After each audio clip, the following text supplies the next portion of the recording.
What a night we expect it to be. We are live at the CompuBox Academy. I'm Todd Grisham. Alongside me is Johnny Nelson. About time, too. It's time for our tale of the tape. This is Muhammad Ali, weighed in at 210 pounds, and he stands 191 centimeters tall. And he'll be facing Dr. Iron Fist, Vitaly Klitschko. 6'7" tall, 248 pounds, and watch out for that 80-inch reach. If you're going to give away so much weight, you've got to depend on speed, because if you miss, it hurts from a bigger fighter.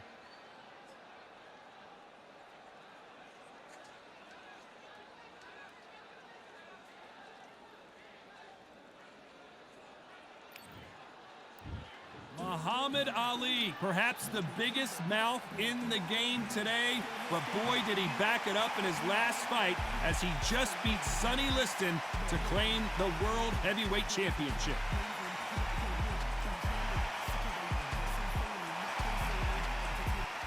Vitaly Klitschko. Here comes one of the greatest fighters ever to come out of Ukraine. Talk about an intimidating specimen. That is true confidence going with someone. This bout is scheduled for 8 rounds of boxing.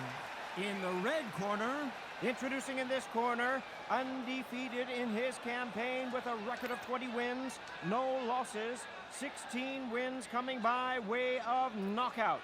The renowned U.S. Olympic gold medalist and the newly crowned heavyweight champion of the world, the Louisville Lip, Muhammad Ali. Fighting out of the blue corner from Kyiv, Ukraine, and 41 knockouts in his 45 career wins, here is the two-time heavyweight champion of the world, known as Dr. What a pleasure it is to be here in this environment. You can't imagine how bad these fighters want to get their hands on each other.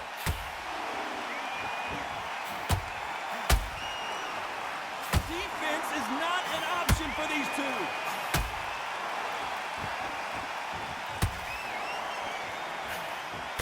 Who would have thought Ali would get rattled like this? Bambi legs are kicking in. Let's look at those legs. The legs have gone.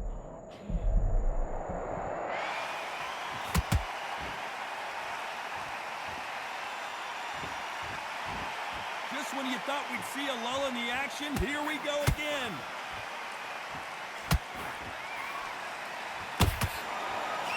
Klitschko is on the canvas. Oh, he's down, he's down. Is he going to get up? He's staggering. 1, 2, 3, 4. Continue.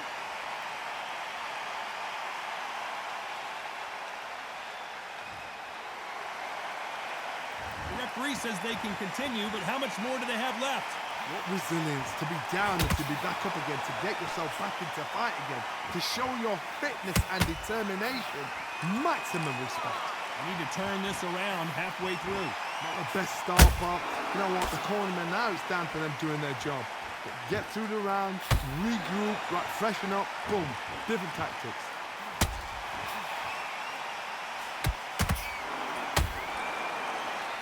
Walk away from each other and then run right back into trouble.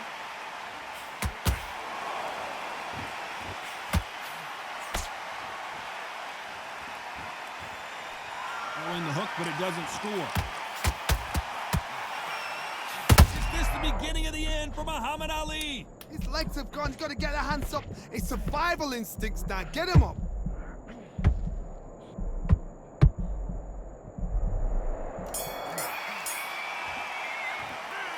Talk about Klitschko in that last round. On to the second round. He couldn't finish him off in the last round. Let's see what this has in store for us. That knockdown we just saw was a heavy knockdown. I'd be very, very surprised if he'll come out fresh as a daisy. That's not going to happen. He's got to hustle now. He's got to bluff him. Not too many seats to be had in this arena as the hype continues to build for this showdown. You have some fighters. Hold on a second, Johnny. Did you see that? The greatest has been dazed. Muhammad Ali in trouble.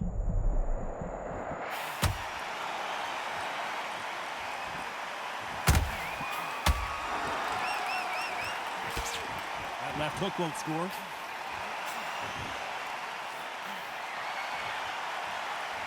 One punch could change everything in this battle.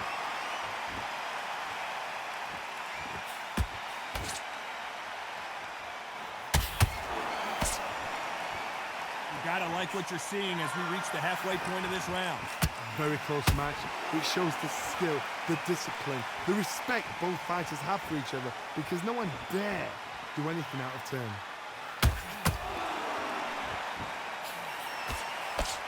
Typical outside fighter, as you know, focuses on defense, stick and move, stick and move. This is what makes outside fighters so good. Their footwork is second to none. It's as fast as their hands.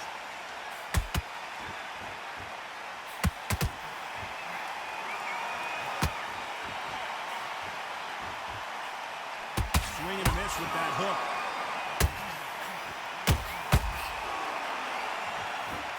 You know the scorecards are going to be all over the place in this one.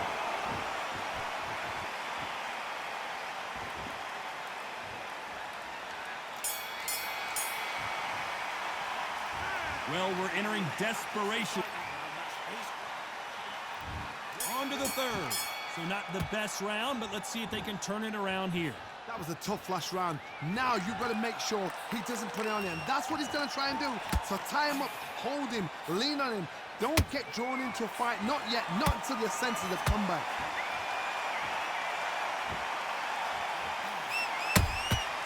Nice counter. Not a lot of punch output. Thought there might be more action here. That counter punch caught him clean.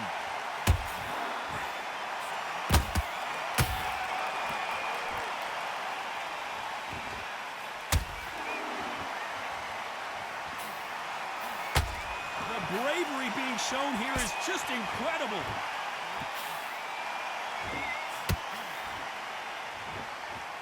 Which fighter will say no mas?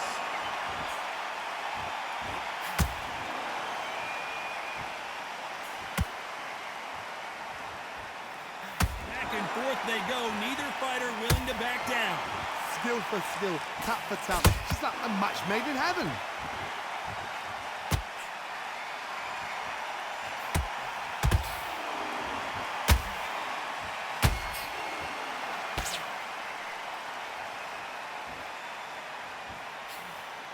He misses with that straight left.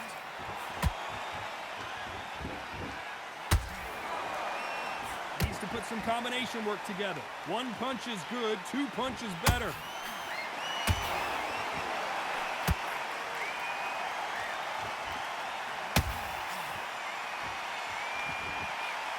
Despite what the judges' scorecards read, there are no losers in this one.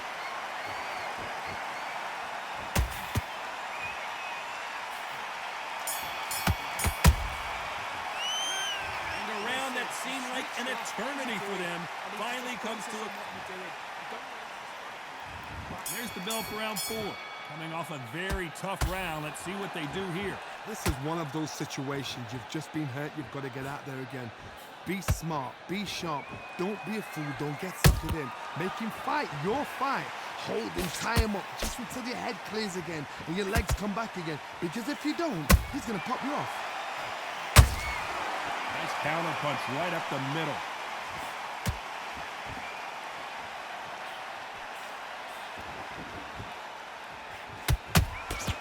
Every time he throws a punch, a receipt is coming right back.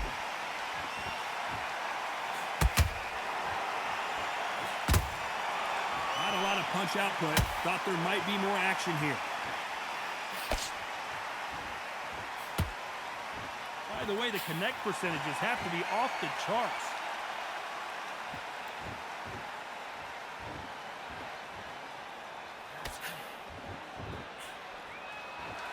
Can they figure out the combination to this sink?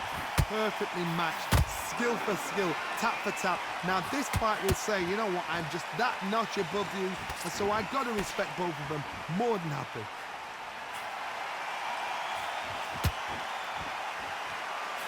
Willing to go where the other fighter won't.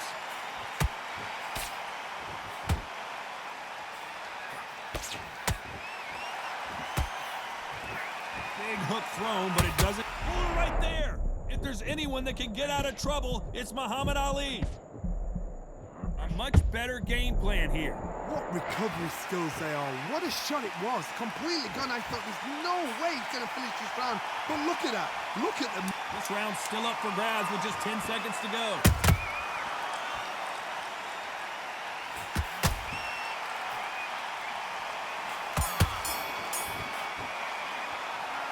Well, this is the time that the trainer needs to come in and say something.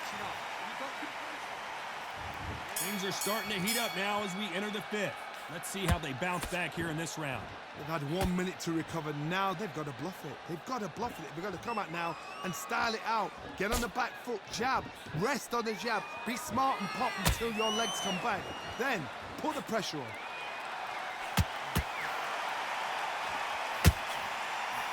There's a big difference between being the aggressor and the effective aggressor. Which type are we seeing so far? How do you deal with an aggressive fighter? What you do is you fight fire with fire. You either give it them back because that's where they're comfortable, or you stay calm, play cool.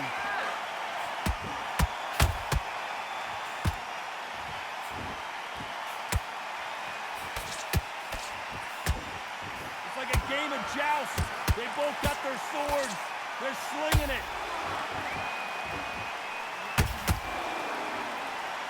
Both men step back for just a moment. Big shots from both these fighters. Got to be careful, though. They're so close, so close. How can you separate them? It's going to be a hard night tonight for the judges.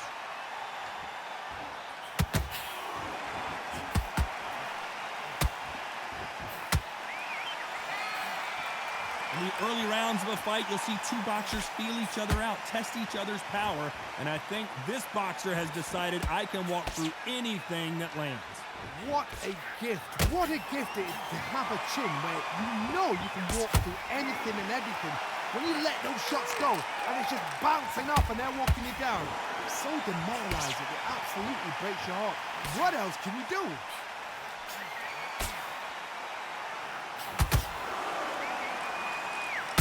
Very close round with 10 seconds to go.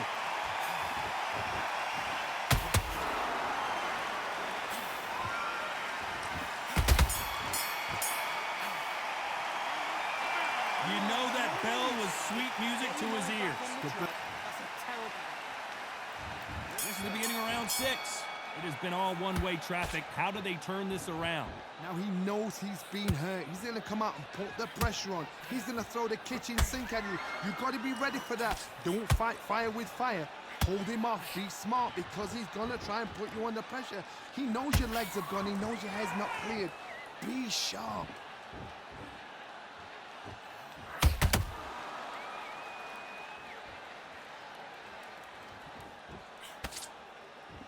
Nice work to block that left uppercut. They block the uppercut.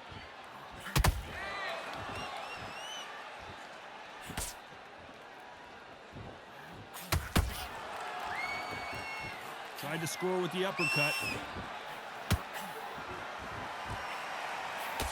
The work rate is down. The head isn't moving as well, Johnny. Fatigue is starting to set in. Now you've got two fighters that are absolutely shattered. What gets you through? Willpower. Calm, because if you panic, you get desperate. You make mistakes. If you make mistakes, you get knocked out. We're at the halfway point of this round, and both of these fighters have had their moments. Still could go either way. A very close match. It shows the skill, the discipline, the respect both fighters have for each other, because no one dare do anything out of turn.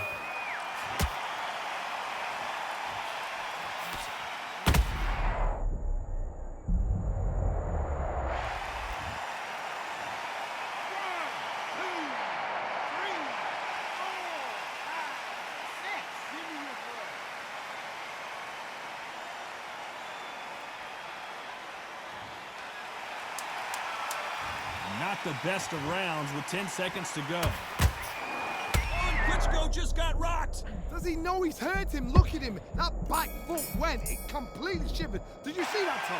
Let's talk about Klitschko in that last round.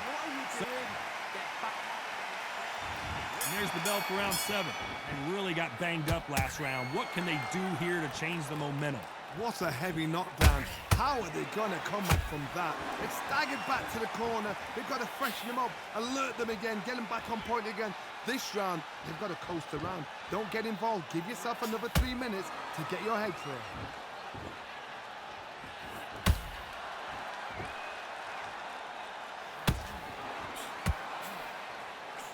That uppercut's blocked. You can tell he's stronger, but he's not faster. There's a counter shot.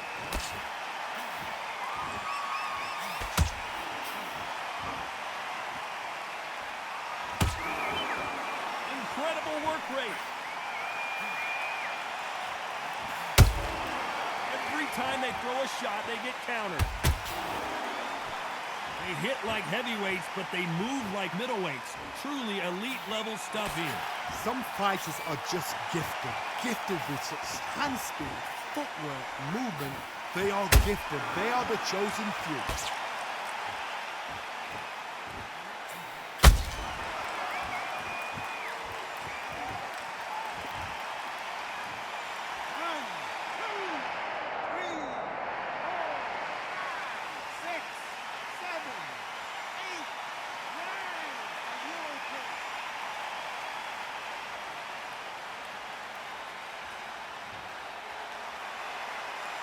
Got knocked down, but didn't stay down. Once again, showing you how much grit and courage this fighter has.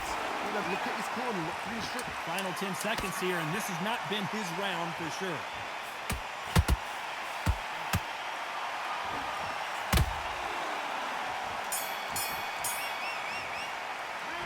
Let's talk about Klitschko in that last round. You've got to wonder how.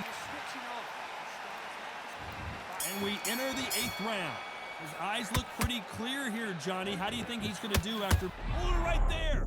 Muhammad Ali in trouble, but surely he'll find a way out. And it appears the onslaught is over, at least for now. Now they've got to wake up. They've got to get on the back foot, clear the head a little bit, then jump back into it again. It's all about the hustle. Hold on a second, Johnny. Did you see that? Ooh, Klitschko stumbling backwards. And it appears they weathered the storm. How? I'm not sure. Defense, defense, defense is everything because they got shot once. They know they can get caught again. So for now, just defense. Work on defense. Blocking and stopping and shooting. Whoa, we haven't seen Klitschko in this kind of trouble before. Beautiful, sneaky shot to take his legs away from him.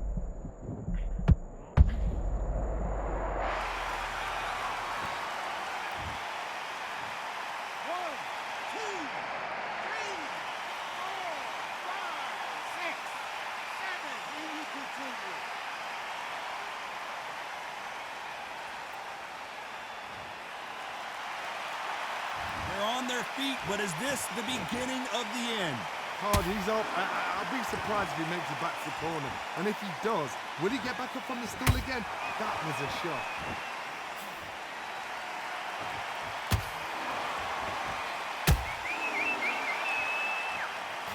That right hook catching air. Deciding to let it all hang out here in this round.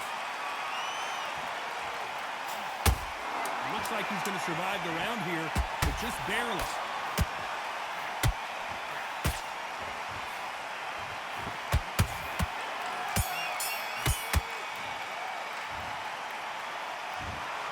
And that's it, a unanimous decision win. Unanimous? You know what? Smart. Smarts, that is. A total change of styles to make sure they got it. At every round in the bag, there was no argument, no discussion. Man, when I play this shit, bro, I promise you, it just showed me how fucking the difference in between when this shit makes sense to when it make absolutely no sense. To me, to where I ain't even mad, the game been disappointing. Like, shit don't make no sense, man. When I have Ali and I face a nigga, it's like everything in this power happened for me to lose. When I'm outdoing Ali, it's like everything in his power is happening for him to win. Bro, it ain't no way in hell a nigga could have threw 29 uppercuts, 8th round. 20 uppercuts, 7th round. 29 uppercuts, the 6th round. 31 uppercuts, the 5th round. 22 uppercuts, the 4th round. 25 uppercuts, the 3rd round. 27 uppercuts. 16 uppercuts. And I play with this nigga. And you mean to tell me I play with this nigga and his stamina be gone? You hear me? I throw 2 or 3 of them around, his shit be gone. This nigga stamina is still in the 8th round at 53%. I wouldn't even want to play with Ali and throw them in uppercuts to a nigga. And then I would have been knocked out. Somehow, someway, I would have been fucking knocked out. I just be looking at this shit from both sides of the angle. Like, somehow this shit just don't make no sense to me. And I'm not even saying, dude, a garbage player, he don't know how to play with Ali. But I'm saying for me to play with this nigga more than he play with this nigga, and for me to know how easy it is when I'm playing against certain niggas and certain things happening to where 1, 2, boom, boom, little weak ass punches, I'm out. Or 1 boom punch happen. Like, how hard I go with that nigga versus how I know this nigga should have been on the floor. And mind you, I did knock this nigga in the days 2, 3, 4 times. I ain't even really upset about how I couldn't knock him on down.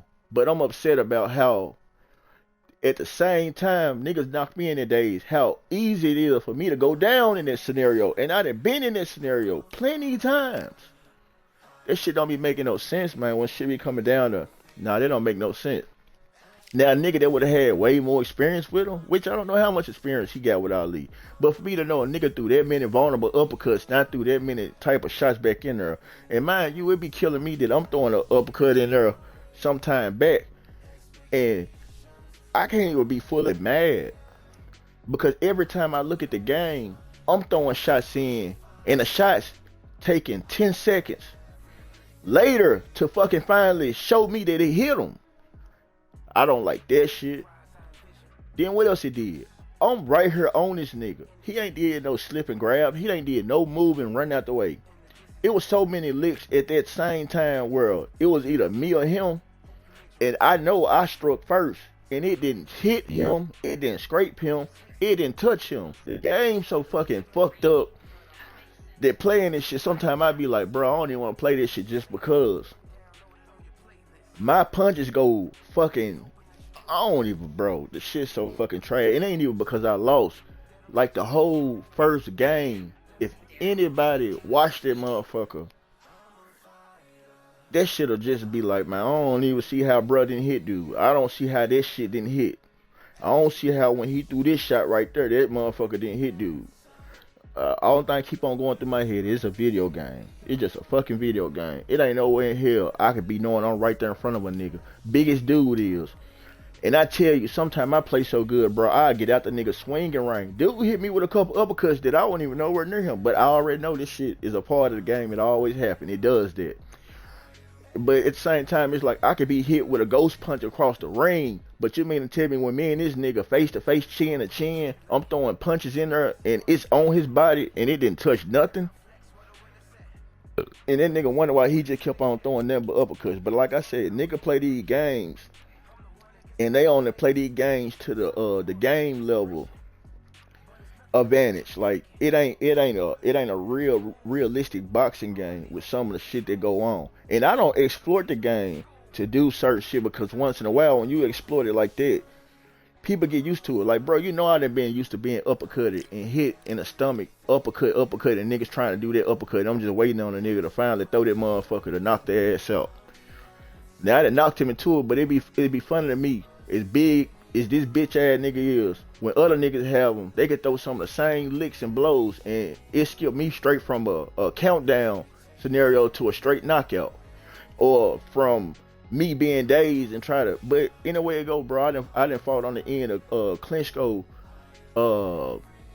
power to the point to where I done been in a real brawl with real good fighters with that nigga, and was outdoing them, and I get knocked down by a long lanky ass But you know, people play with like they rematch me and dude, bro, I tear dude ass up.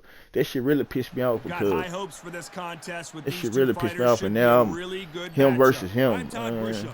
Alongside me is Johnny Nelson. It's going to be Well, unbelievable. The fans, everybody I around really the kind world, of, the I'm really fighters, kind of this is pissed just that one of those things. I Time for our know tale. how Ali fight, and I know Here comes how other people can make him work and this, that, and the other. He ain't no push up, he looking ain't at no one slouch. half of the But I Klitschko know era. hands down, no nigga can't be throwing no uppercut. Now he could have not been using stamina uppercut sometime and then stamina uppercut, but bro was doing one down punch the whole fucking time, and I was like, but I never was able to knock the nigga on down, and that would kind of kept him in the fight because I wasn't able to knock him down, and at the end I knew he would get the best of me by the stamina part of it and by him throwing that sharp, he throwing this shit in faster. But I be hating when I have Ali and I be throwing this shit in just as fast, and it be like the same scenario. It don't hit, and I be pissed cause I'm like, man, once you throw that motherfucker and then a nigga wait on you to throw that motherfucker right behind, that shit ain't nothing but a trading blows type of shit, man. I hate I let that one get away from me, but it's all good though. I down there was for the fight different with the nigga. Just because the nigga was fighting one fucking retarded ass way.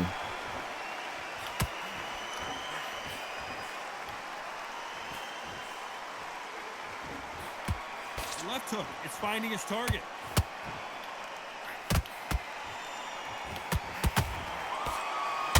Nice idea, and that hook lands.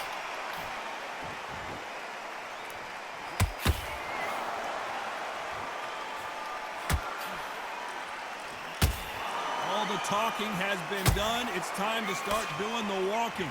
You have some fighters that are big show, big already arena bored fighters, out my and mind. they bask in this. They love this. They are born for this. You know, You have sometimes I other be telling fighters myself, man, that when I done got to that like point where I'm bored out of my mind, let this nigga do the fighting. Like, shit. Cause to me, I'm such in a rush to do the knocking out and the fighting that I might well let this bitch ass nigga just throw all the punches he can throw and just do what he do, which ain't gonna be shit. Because no one dare do anything out of turn.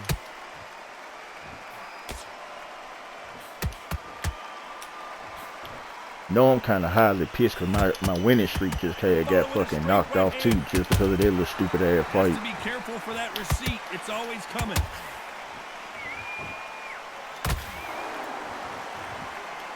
Not a lot of punch output. Thought there might be more action. Shit, here. her be tripping me out. I do that shit. You mean tell me? Klitschko is on the canvas. Now that shit didn't happen to Muhammad not once. Here this nigga go, he built, man, I be telling you how these games be seeming like niggas can buy. Like a nigga bought him a shield or a bulletproof vest on that last fight. Hands down, now this nigga KO'd. Man, come on, man, I just fought against a nigga that ain't never about to fight as many battles as this nigga done fought, and he already through. Man, that shit so disappointing, bro. I be thinking niggas fighting with a rigged up ass game. Like I be believing niggas got some special shit that they purchase and buy or something, because it ain't no way in hell. I just went 8 rounds with Muhammad. One of the easiest niggas to knock out. And here you go, I hit him with one of the randomest punches in the world, and he already. Boy, this shit makes damn bit of fucking sense. Besides, this nigga got a real ugly losing record. And dude was 23. He was 37 and maybe 24 or some shit. Man, you can't tell me that nigga Klitschko fighting against him wouldn't have been a harder nigga to knock out than Muhammad when I play with Muhammad. And it be seeming like he's so easy to get knocked out. I'm talking about out of all the sticking and moving, all the work I do in the whole round. I be moving with the nigga knowing it ain't nothing but like one punch. A nigga can throw 15 punches, 10 punches, 8 punches, and a nigga be knocked out. I done threw 60 punches. This, then other tag the nigga. I gotta worry about a nigga hitting me one decent, fake, or ugly ass time with Muhammad. And that nigga went 8 rounds, and I never knocked him straight out. Like, that shit made me feel like I was throwing a punch for nothing.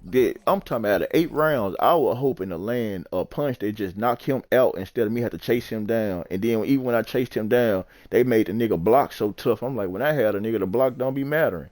You talking about iron fist. This nigga iron fist, what?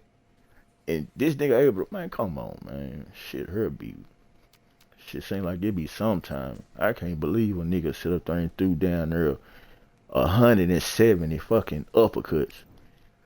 Man, that shit, they're retarded, man. All right, I went over I don't even know why I ran back with him, man. Really, this shit just made me feel like getting off this shit. I ain't, like, really, this shit pissed me the fuck off. Wasn't even a hard game to win. That shit just was hard by how stupid the game be.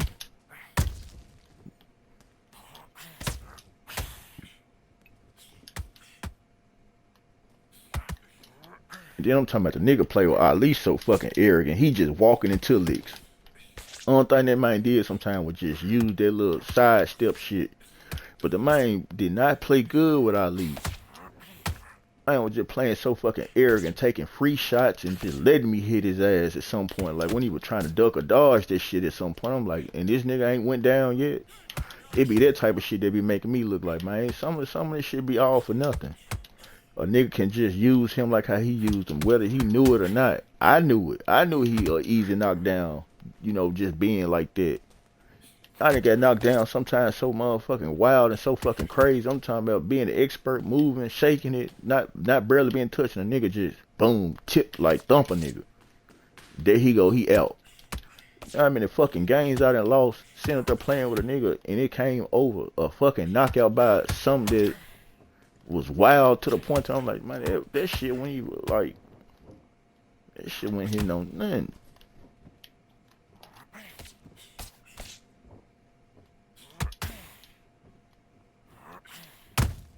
I hate throwing them slow ass uppercuts though, but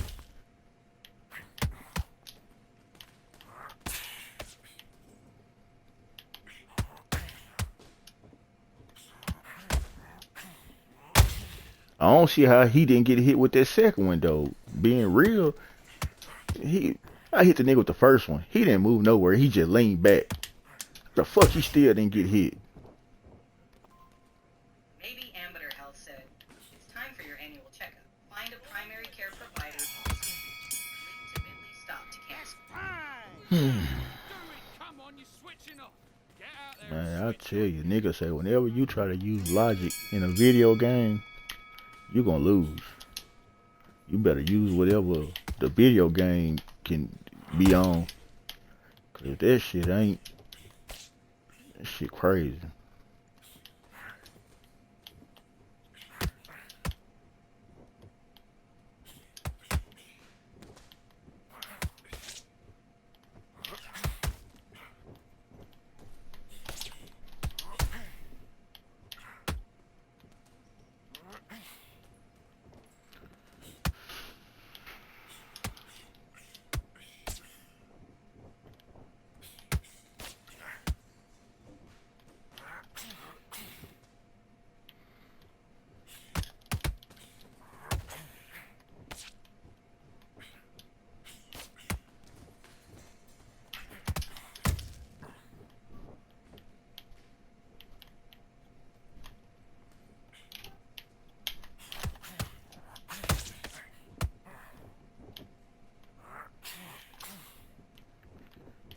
Grab me some.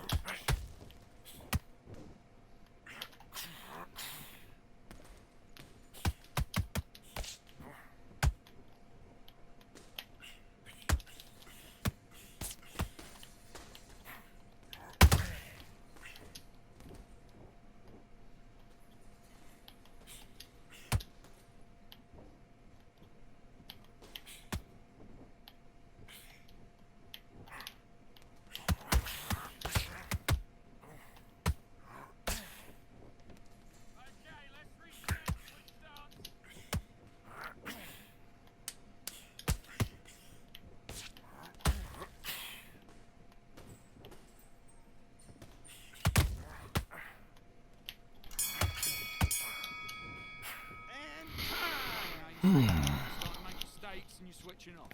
You got complacent, the fight's not over yet. You've got to go out there and win this round. You had everything in the bag. And box.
Need you to switch back on. Get focused. Get your mind. Let's do it.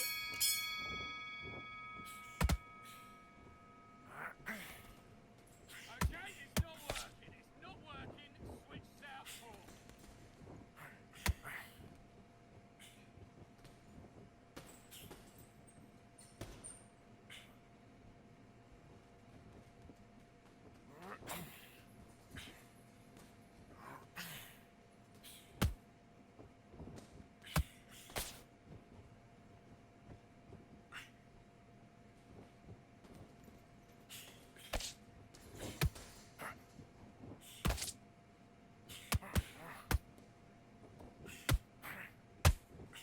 That's it. What we do in the gym. You know you can do it in the gym.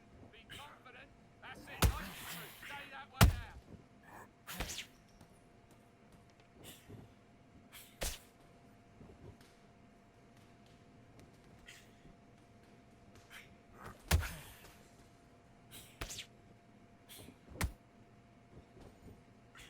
Okay, let's reset.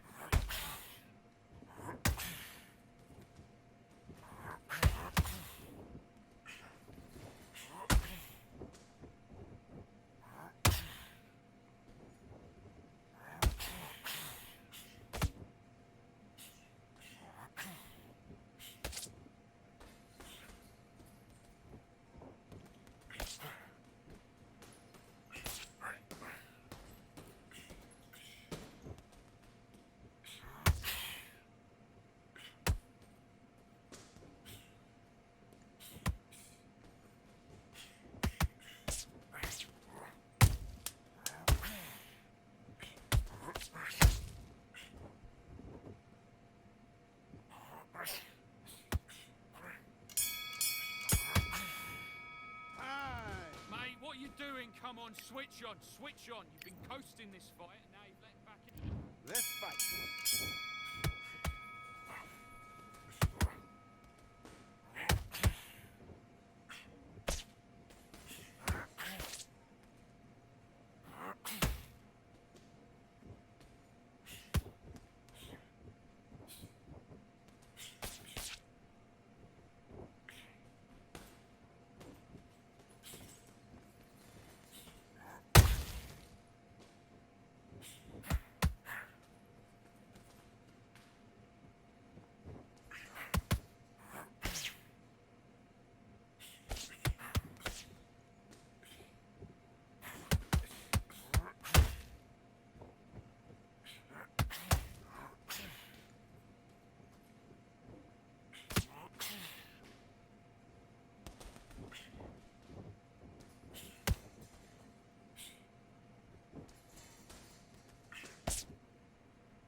Don't worry about our round. Don't worry about our round. Let's go out there and let's read.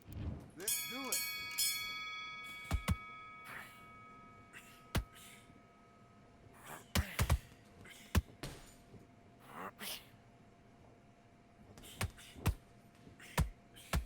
Mate, you need to pick it up. You need to pick it up. He's winning the round.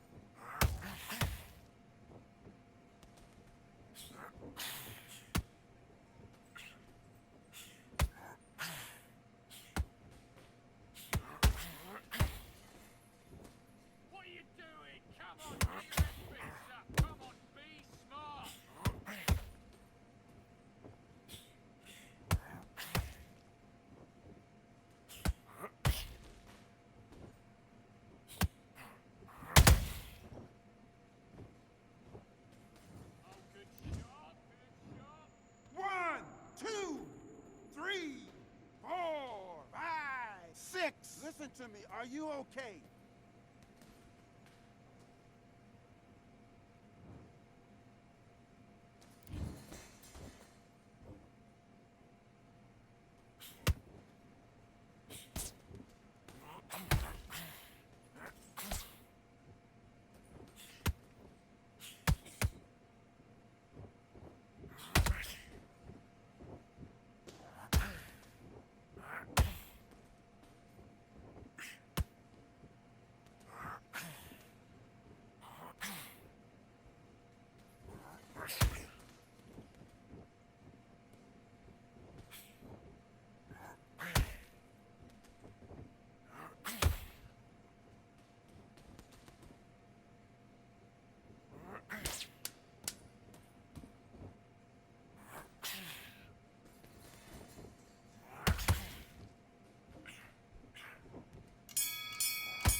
Come on, you're better than that. You've done all your work all the way through camp.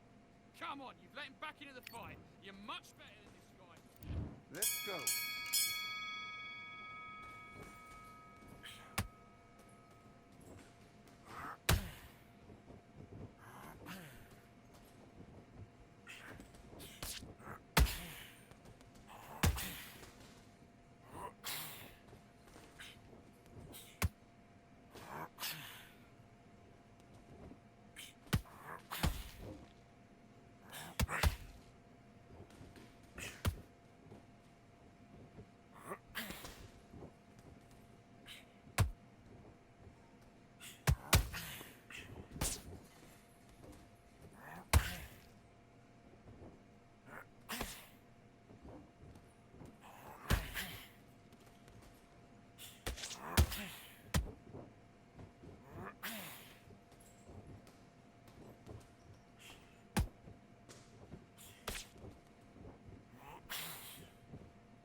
Double up the jab.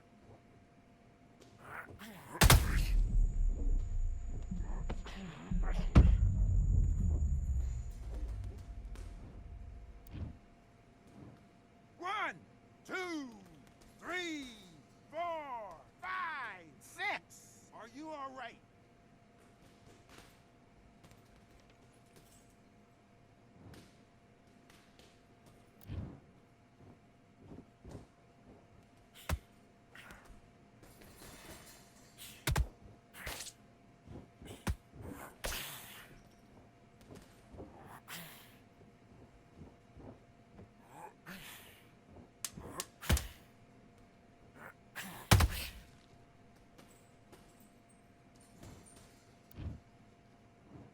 One, two, three, 4, 5, 6, 7, 8, 9, 10.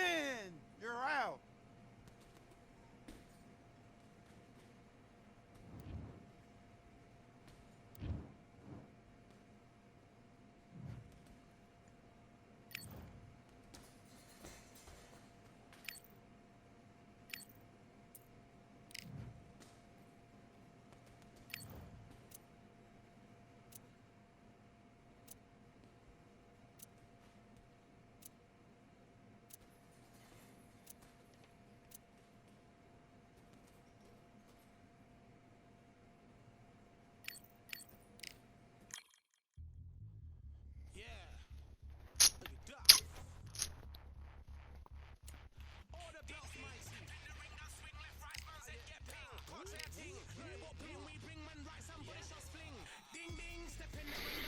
I want to just sit up there and say something so bad, but then, yeah, that's alright.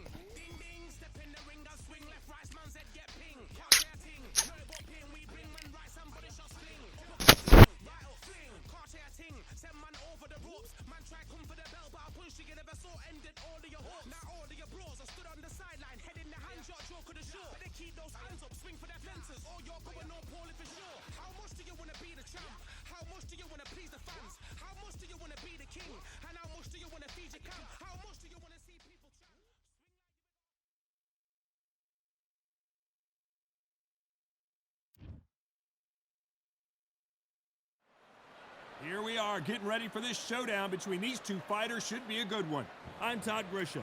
Next to me, of course, is Johnny Nelson. Looking forward to this one, Todd. And now it's time for the tale of the tape. And of course, here he is, Alexander Usyk, 6'3", and Alexander Usyk. Here comes. This bout. So much hype surrounding this big matchup. Can't wait to. And there's the bell to start round one. And he wasn't ready for that counter punch. Good defense stopping the left uppercut.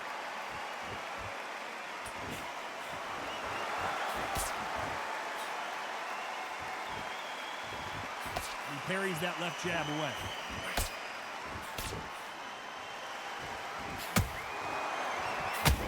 Misses with the straight left.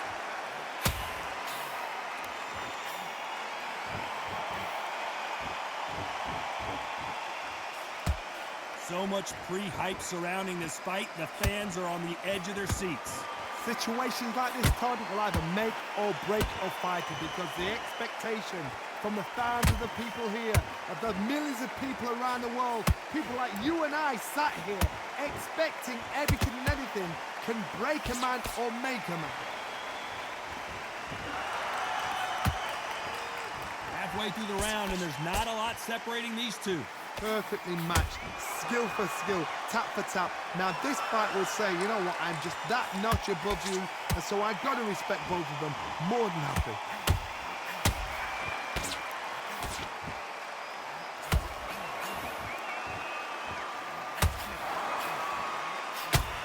Back and forth they go.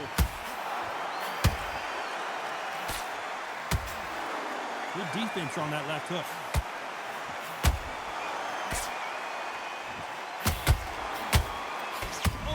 The Ukrainian has been rattled. Beautiful sneaky shot to take his legs away from it.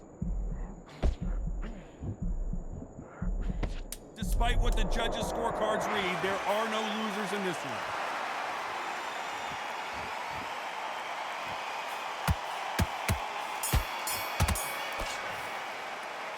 Let's talk about Alexander Usyk in that last. And there's the bell to start round two. That corner has got to find a way to get some momentum behind their fighter. That was a tough last round. Now you've got to make sure he doesn't put it on you, and that's what he's going to try and do. So tie him up, hold him, lean on him. Don't get drawn into a fight, not yet, not until your senses have come back.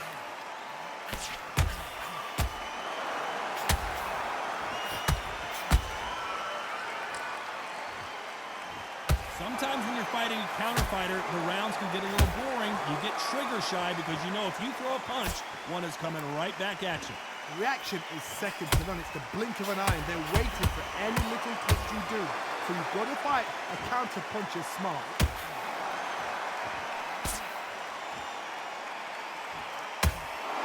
Incredible work rate.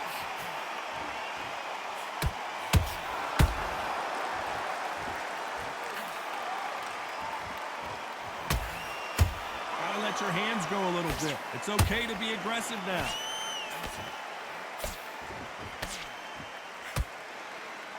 Defense is not an option for these two.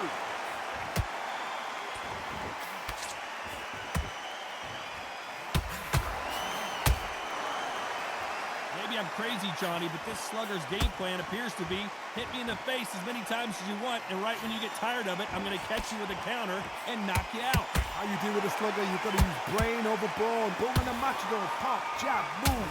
Get them angry. Perfect counter shot. So much for boxing. This is a fist fight. This round's still up for grabs with just 10 seconds to go.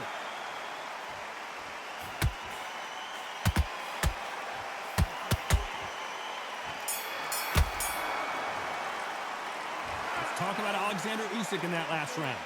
Well, there was no doubt about who won that round. You can't leave it up to the judges. It's up to you as a fighter, and the cornerman's got to put a firecracker on that fight to get out there and get the job done. There's the bell for round three. After a really strong round, let's see if they can finish the job. Todd, my motto is, if it's not broken, why change it? An excellent last round, everything works. Wait for the reaction. Until then, keep doing what you've just been doing because you've won that hands down.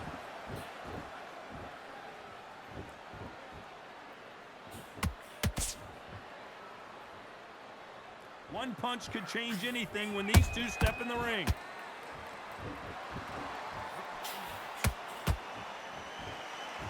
Neither fighter willing to slow down.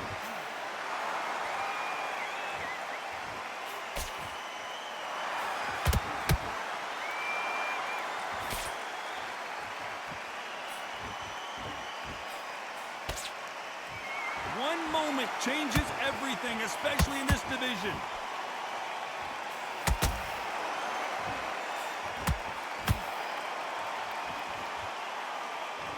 When are we going to see a jab from these two?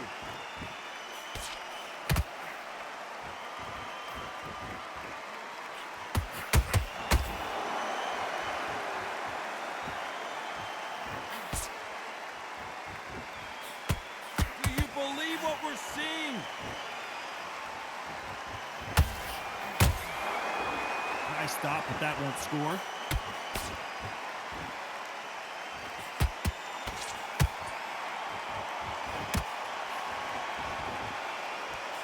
Giving us a high-tempo show.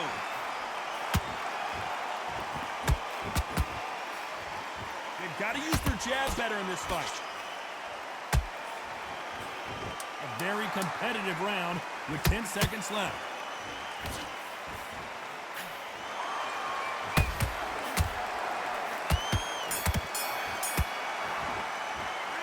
Let's talk about Alexander Usyk in that last round. The game plan does not seem to be working here. What's he have to do differently? Needs a knockout without a doubt. Needs to go out there and think, right, you know. Back at it in round 4. It has been all one-way traffic. How do they turn this around? This is one of those situations. You've just been hurt. You've got to get out there again. Be smart. Be sharp. Don't be a fool. Don't get suckered in. Make him fight your fight. Hold him, tie him up just until your head clears again and your legs come back again. Because if you don't, he's going to pop you off.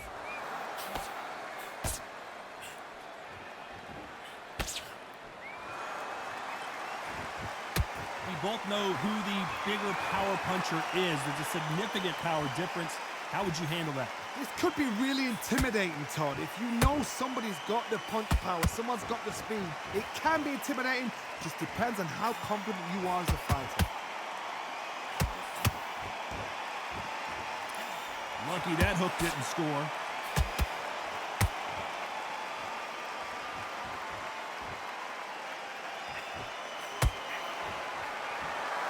Nice exchange here from both men. Every time he throws a punch, a receipt is coming right back. Well, Johnny, as you know, there's a fine line between being aggressive and being too aggressive. How do you deal with an aggressive fighter? What you do is you fight fire with fire. You either give it them back because that's where they're comfortable, or you play calm, play cool.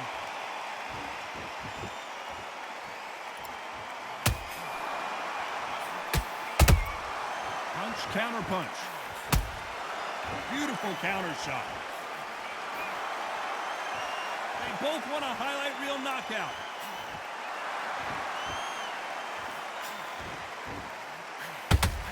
Very close round with 10 seconds to go.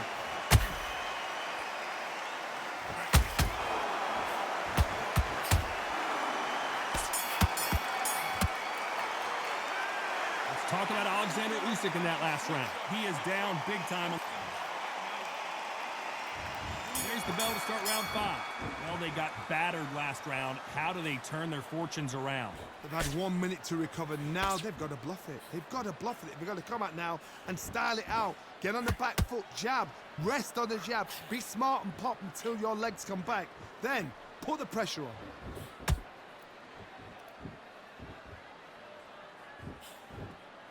Not a lot of punch out, but thought there might be more action here.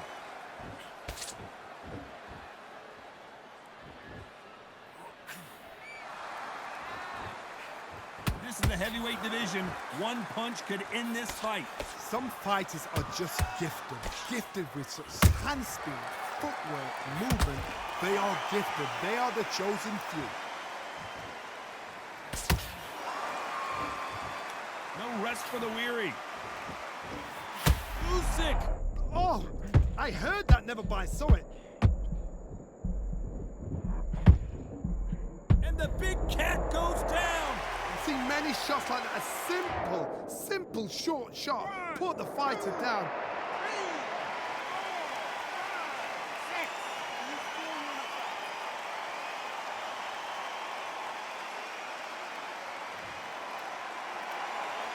Apparently it's going to take more than that to keep this fighter down.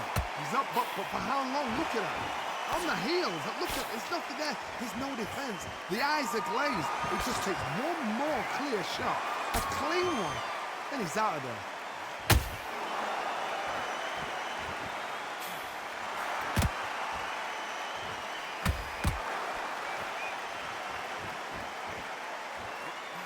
Total domination with 10 seconds to go.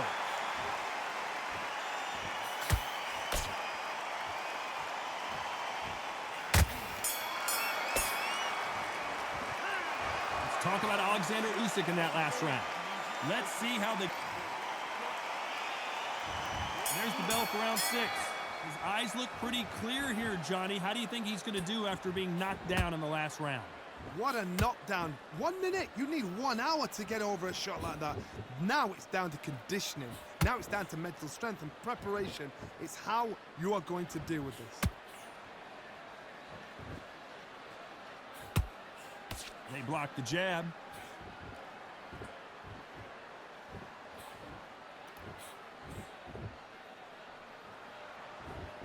Incredible firepower from both of these heavyweights.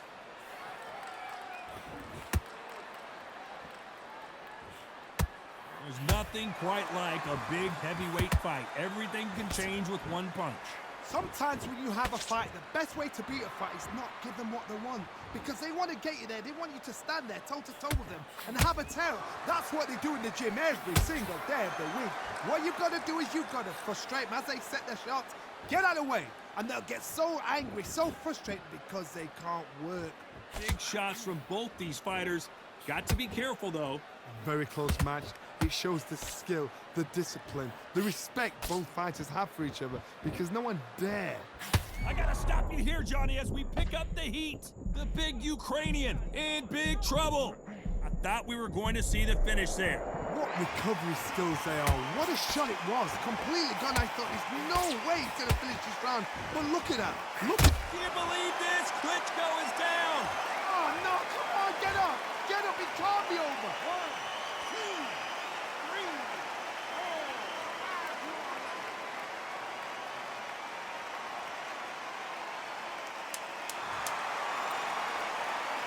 5. Looks like he's going to survive the round here, but just barely.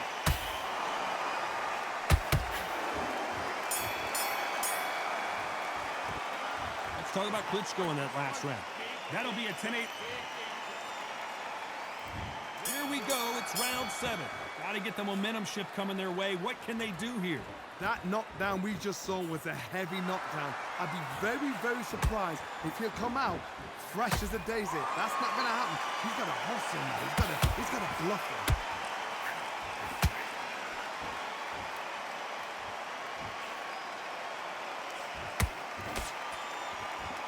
That uppercut's blocked. And he scores with the counter.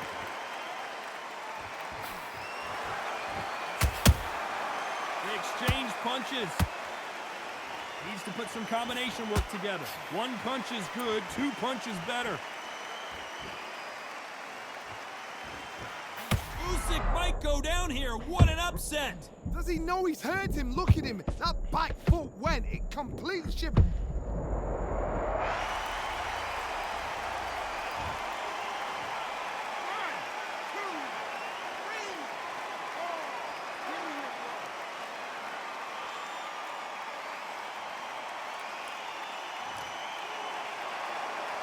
So they're back on their feet, but let's see how much they have left in the tank.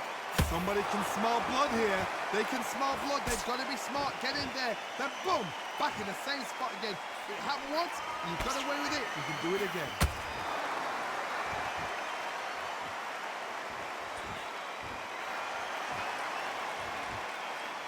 Who's willing to go where the other fighter won't?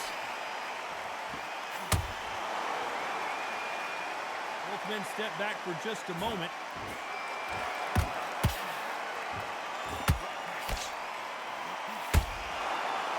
Seconds to go, and hold it right there. We've never seen Alexander Usyk hurt like this before. The unified heavyweight champion is down. Is he out? Is he gonna move? Is there a twitch? 1, 2, 3, 4, 5, 6, 7, 8, 9, 10. You're out.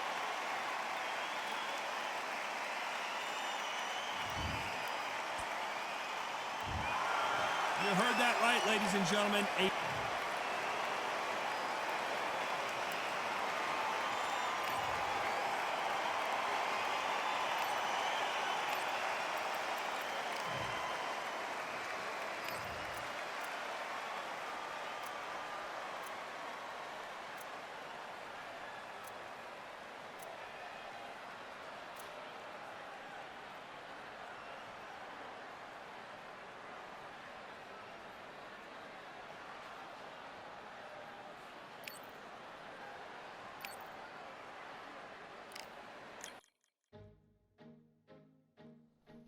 Well, that was a good little rank match, though. I went over there and got a rank win in, so I'm still kind of mad that I had fucked my winning streak up, and they talking about a 2. I guess they went to 6, but I won 2 unranked fights. I don't know how this shit got to 2 that quick. I don't even know. This my 3rd fight. So I won 2 fights in a row, but I went in rank and played rank. I think I was on 5 though, but that was a good little rank fight. I'm up there learning how to use him better. Hopefully it don't rub off when I go use Muhammad. I'm going to pause for a minute and kind of just use conversation instead of just jumping into fights back to back. I guess the shit kind of got my adrenaline flowing and pumping the way I lost that first fight. I'm more disappointed I lost that first fight than just angry or upset. Like, I know it can happen, but I'm just kind of more like, it ain't the fact that I lost that bothered me. It's the fact that I lost to a nigga using one fucking move that I'm knowing I done got used to, and I know how to get out the way of it and shit. But going back to that first fight, if you didn't see that first fight, me just speaking on the first fight was Klitschko against Vitali against Muhammad 64, and the guy was just, I'm gonna use the word that the gamers know, and they call it spamming. So that means he kept using the same attack move. I mean, I'm not mad when people use the same attack move. It's better for me when they use the same attack. But with this certain same attack move they use, sometimes it can become harder to stop, because it's like, you know, street talk when they say, man, a nigga getting off. So basically he was getting off with it. But as he was getting off with it, I was knocking him into the days, but I wasn't able to go and knock the nigga out. So it caught up with me in the long run. It was in my advantage he kept using the same move, because it wasn't going to beat me in a real actual way where I'm like, a nigga, like, I don't know how to stop it type shit, or I don't know that he'll lose doing it.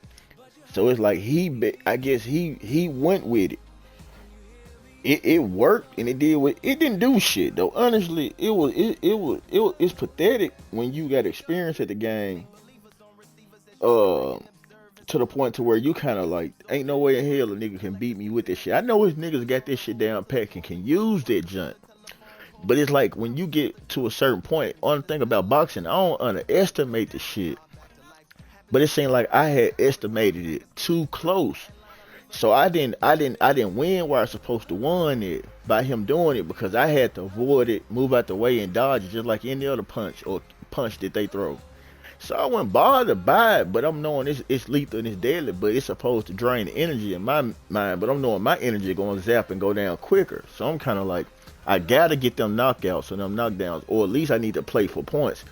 I didn't want to play for the points, kind of with Vitali, because he built such strong and brute, and he a slugger. But at the same time, you gotta be able to kind of know how to win. And I know how to win. It's just the fact that even me knowing how to win, I still know how this game have a nigga to lose. So I know how to win, and I know the exact same shit that make you lose. And now him using that one button and that one attack, it's effective. It'll get the job done. But it's just like, it's too predictable. Even by me using block, which you could throw one low and you could throw one to the face. So sometimes it become where you blocking it and how your dude is kind of postured. So eventually it's gonna get you if a nigga comes to using it. But me, when a nigga overdo shit, it's kind of like, bro, it ain't no way in hell he shouldn't be getting knocked out using it. But you know, truth is, it worked enough for him. I can't say I shouldn't have lost to him.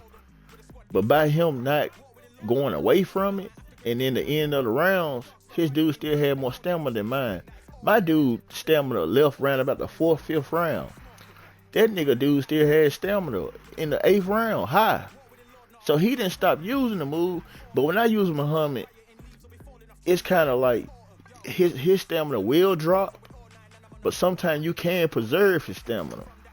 I really didn't know if he was getting burnt out on it or not, because it wasn't showing no difference. Because I'm talking about that junk still coming at the same speed. I'm like, it ain't no way in hell. I use, dude, I don't know if it's the way my controller's set up, because you can set your controllers differently to where him throwing that punch can come out easier. See, me throwing that punch come out harder because I gotta use too many fingers and too many buttons. He might have that motherfucker on to where he ain't doing no but tapping A to throw it. So him, like, it's like if I go turn my configuration into what I'm trying to say and go, okay, so I'm gonna do this. I'm gonna go to a practice, cause me, I do it in a real fight and try to see can I win with it.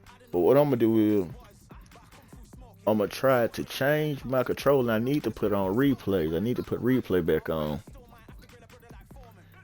just for streaming purposes, cause it look good. I don't got time to waste type Negro.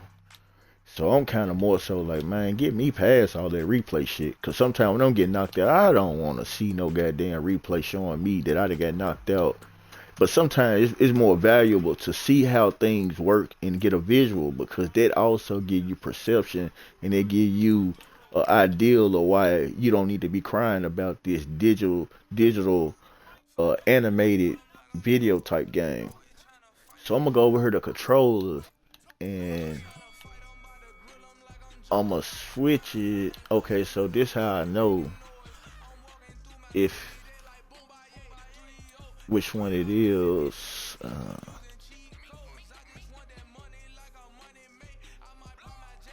Cause somehow I'm just not big on trying to figure out what's more better for me.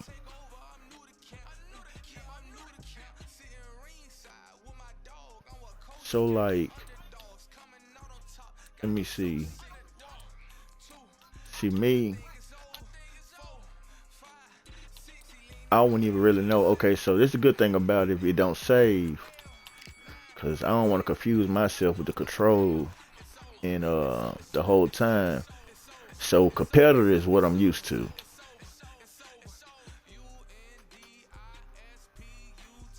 It ain't gonna show you power uppercut. So right now, okay, so I might be wrong about saying that you can make it easier to just throw that. But let me see. But what I am noticing is, instead of me using, I can put it to the trigger button to throw the power. Okay, so what I'm gonna do, I'm gonna save it on this right quick. And in my head, it's like I ain't just running wild with the thoughts. It's like I'm knowing I got some type of idea. Finna go walk the park properly. So what I'm gonna do is I do it like that.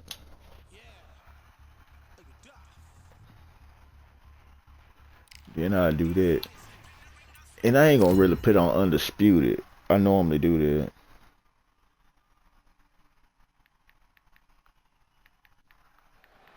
Here we are, getting ready for this showdown between these two fighters. Should be a good one. I'm Todd Grisham. Alongside me, former world champion Johnny Nelson. You tried to give me the slip, didn't you, my friend? There was no way I was Alright, so gonna this is me just trying to see how, like, I really always stay stuck on whatever first modification or control that it just be the universal control. That mean if you just the type of nigga get on a video game and all you gonna do. Let's see if they deliver. Okay, so Every punch finding its target upstairs. it feel a little weird because it's like, that's why I don't like to try to change it, because it seems like I'm confusing Every myself. time he throws a punch, a receipt is coming right back. Not throw out a lazy jab in this fight, you'll get knocked out.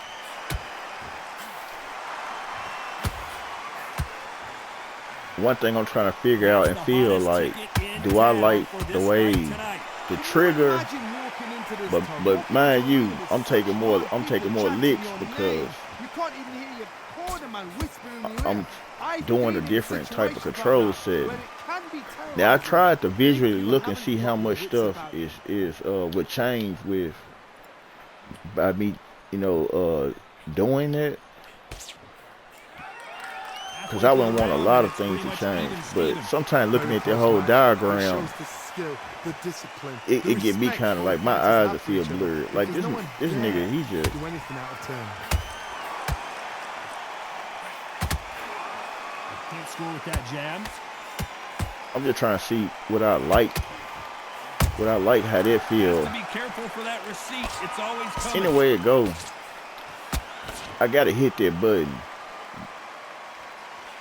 Missing with It's the like hook. me, is the block better? Is me using it right there? Like, is me using a bumper for No block respect for each other's better? punching power.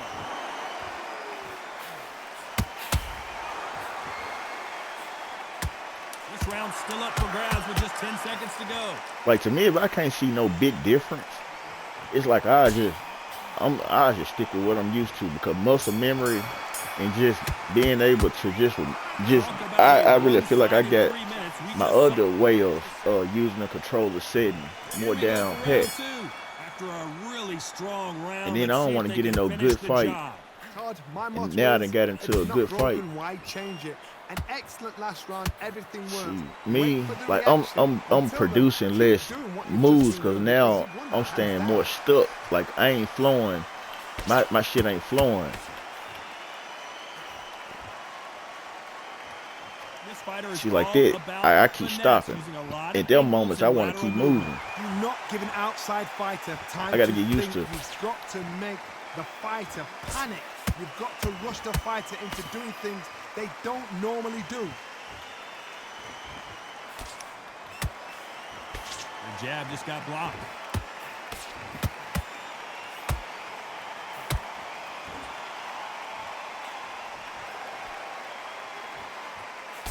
That did some damage.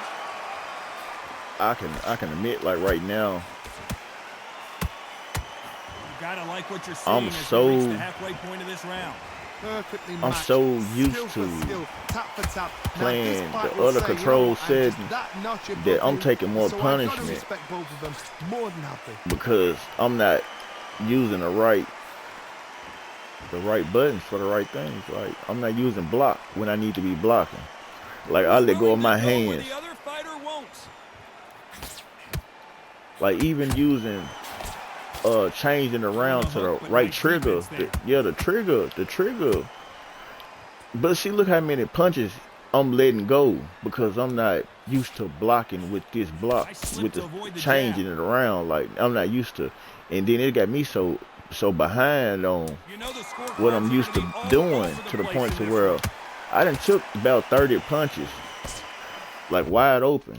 I don't like this shit, man. This shit ain't worth trying to get used to. Like, for the results, I just went and tried to figure out that shit wasn't worth it. Like, it wasn't worth it. Like, this shit ain't worth it, man. To me, it ain't worth it.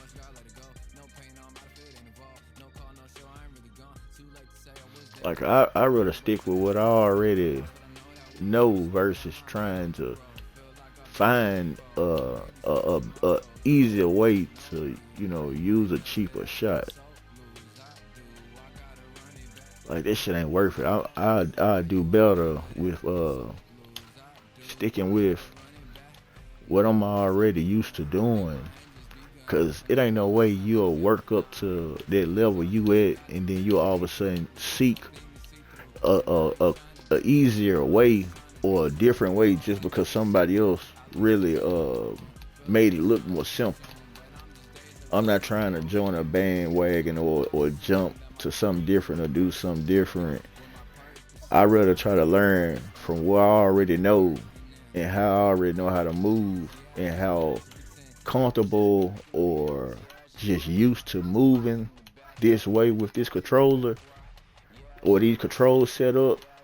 I'd rather just build off this and you know, and not change it, because it's been times to where I done been in a fight and that muscle memory would kick in at the wrong time. So I'd rather for my muscle memory to already be like I could do it with my eyes closed versus, you know what I'm saying? Now look, now it's back to this, back to now it's back.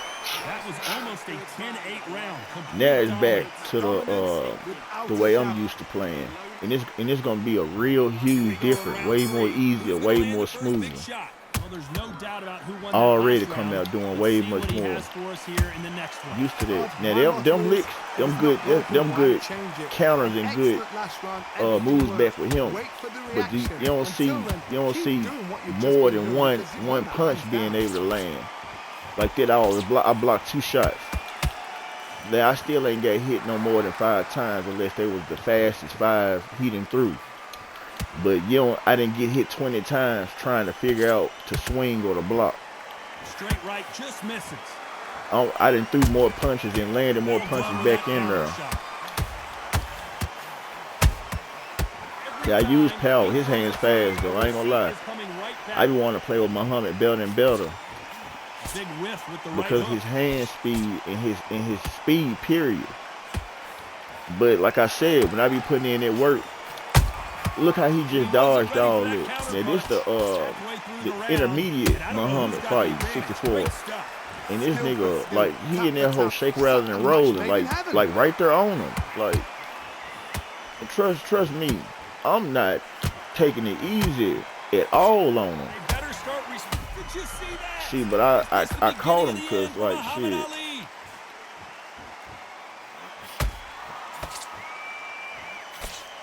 it appears they weathered the storm. How? I'm not sure. Defense. See, I know he still was red. Like his body health was still in that red situation.